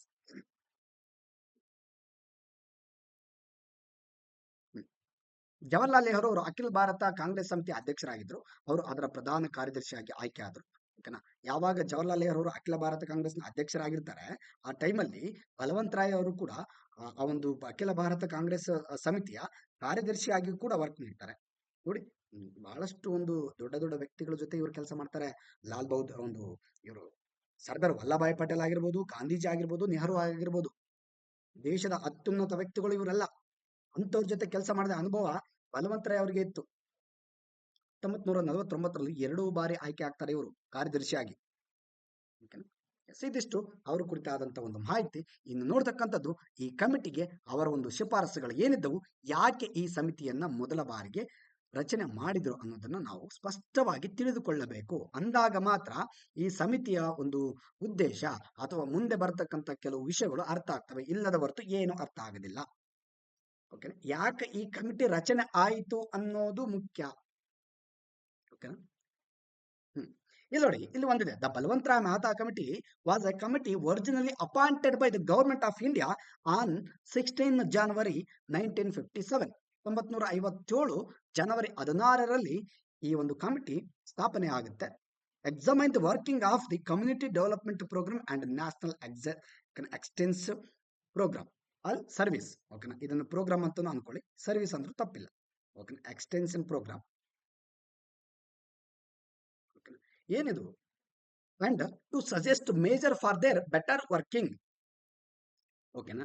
ಇಲ್ಲಿ ಏನಾಗುತ್ತೆ ಅಂತಂದ್ರೆ, ಒಂದು ತಳಮಟ್ಟದಲ್ಲಿ ಅಭಿವೃದ್ಧಿ ಮಾಡೋದಕ್ಕೆ ಮೊದಲು 2 ಒಂದು ಪ್ರೋಗ್ರಾಮ್ಗಳು ಮಾಡಿರ್ತಾರೆ. ಭಾರತ ಸರ್ಕಾರ 2 ಪ್ರೋಗ್ರಾಮ್ಗಳನ್ನ ಮಾಡಿರ್ತಾರೆ.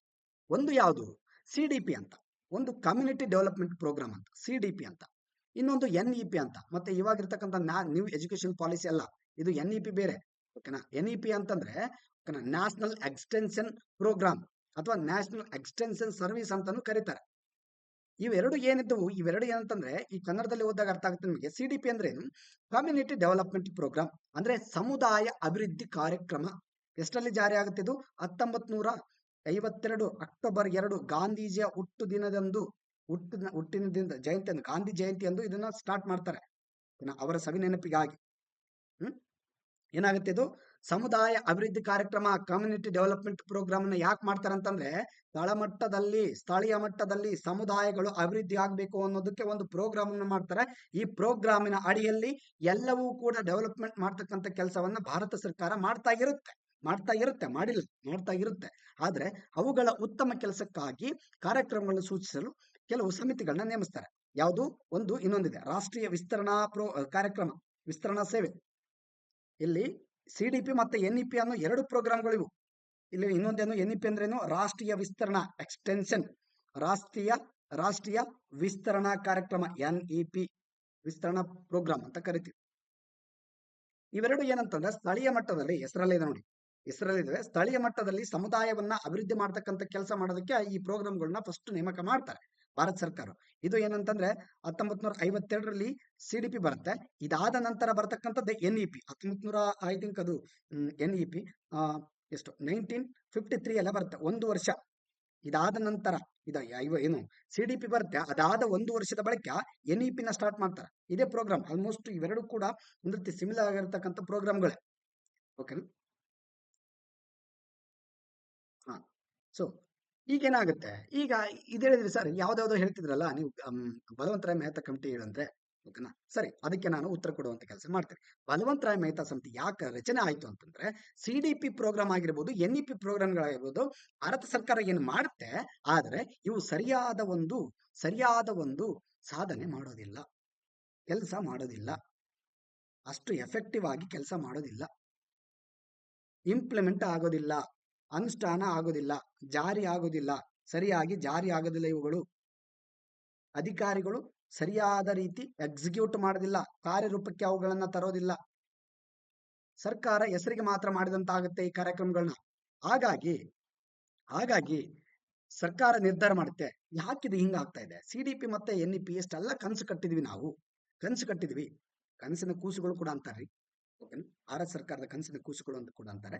ಇಲ್ಲಿ ಎಸ್, ಈ ಕನಸಿನ ಕೂಸುಗಳು ಏನಪ್ಪಾ ಅಂತಂದ್ರೆ NEP ಮತ್ತು CDPಗಳು ಇರ್ತಾವಲ್ಲ, ಇವು ಅಭಿವೃದ್ಧಿ ಯಾಕೆ ಆಗೋದಿಲ್ಲ ಅನ್ನೋದು ಚಿಂತೆ ಆಗ್ಬಿಡುತ್ತೆ ಜವಾಹರ್ಲಾಲ್ ನೆಹರು ಅವ್ರಿಗೆ. ಯಾಕಿದು, ಓಕೆನಾ, ಯಾಕೆ ಹಿಂಗಾಯ್ತು, ಏನಾಗ್ತಾ ಇದೆ ಇಲ್ಲಿ. ನಾನು ಇಷ್ಟೆಲ್ಲ ಕನಸನ್ನ ಕಟ್ಟಿದ್ದೀನಿ ಇವುಗಳ ಬಗ್ಗೆ, ಆದ್ರೂ ಕೂಡ ಡೆವಲಪ್ಮೆಂಟ್ ಯಾಕೆ ಆಗ್ತಾ ಇಲ್ಲ ಅನ್ನೋ ಒಂದು ವಿಚಾರಕ್ಕೆ ಬಂದಾಗ ನೆಹರು ಅವರು ಒಂದು ನಿರ್ಧಾರ ಮಾಡ್ತಾರೆ, ಇದು ಏನಾಗ್ತಾ ಇದೆ ಇದನ್ನ ಕಂಡುಹಿಡಿಬೇಕು ನೀವು. ಯಾಕಿದು CDP ಮತ್ತೆ NEP ಪ್ರೋಗ್ರಾಮ್ಗಳು ಸರಿಯಾದ ರೀತಿ ಅಂತ ಒಂದು ಅಭಿವೃದ್ಧಿ ಮಾಡ್ತಾ ಇಲ್ಲ, ಅದನ್ನ ಪರಿಶೀಲನೆ ಮಾಡಬೇಕು, ಹೇಗಾದ್ರೂ ಮಾಡಿ ಪರಿಶೀಲನೆ ಮಾಡಿ ನನಗೆ ರಿಪೋರ್ಟ್ ಕೊಡ್ಬೇಕು ನೀವು ಅಂತೇಳಿ ಒಂದು ಕಮಿಟಿಯನ್ನ ರಚನೆ ಮಾಡ್ತಾರೆ. ಅದುವೇ ಬಲವಂತ್ ರಾಯ್ ಮೆಹ್ತಾ ಕಮಿಟಿ. ಓಕೆನಾ? ಬಲವಂತ್ ರಾಯ್ ಮೆಹ್ತಾ ಕಮಿಟಿ ಅರ್ಥ ಆಗಿರ್ಬೋದು ಈಗ. ಐ ಥಿಂಕ್ ನಿಮ್ಗೆ ಯಾವ ಕನ್ಫ್ಯೂಷನ್ ಇವಾಗ ಉಳಿದಿಲ್ಲ. Yes, let's continue in the next class. ನಾಳೆ ಮತ್ತೆ ಕ್ಲಾಸ್ ಅಲ್ಲಿ ನಾವು ಇದನ್ನ ಡಿಸ್ಕಸ್ ಮಾಡ್ತಾ ಹೋಗೋಣ. ಇವತ್ತಿಗೆ ಇದಿಷ್ಟು ಸಾಕು ಅನ್ಕೋತೀನಿ. ಎಸ್, ಅದೇ ರೀತಿ ಹೇಳ್ಬೇಕಂತಂದ್ರೆ ಇನ್ನೊಂದು ಸೂಚನೆ, ಕೆಳಗಡೆ ಇರ್ತಕ್ಕಂಥ ಡಿಸ್ಕ್ರಿಪ್ಷನ್ ಅಲ್ಲಿ ಇರ್ತಕ್ಕಂಥ ಟೆಲಿಗ್ರಾಮ್ ಲಿಂಕ್ ಅನ್ನ ಜಾಯಿನ್ ಆಗುವುದರ ಮುಖಾಂತರ ಮುಂದಿನ ಒಂದು ಅಪ್ಡೇಟ್ಗಳನ್ನ ನೀವು ಪಡ್ಕೋತಾ ಇರಿ. ಓಕೆನಾ? Yes, thank you one and all. Yes, let's continue in the next class.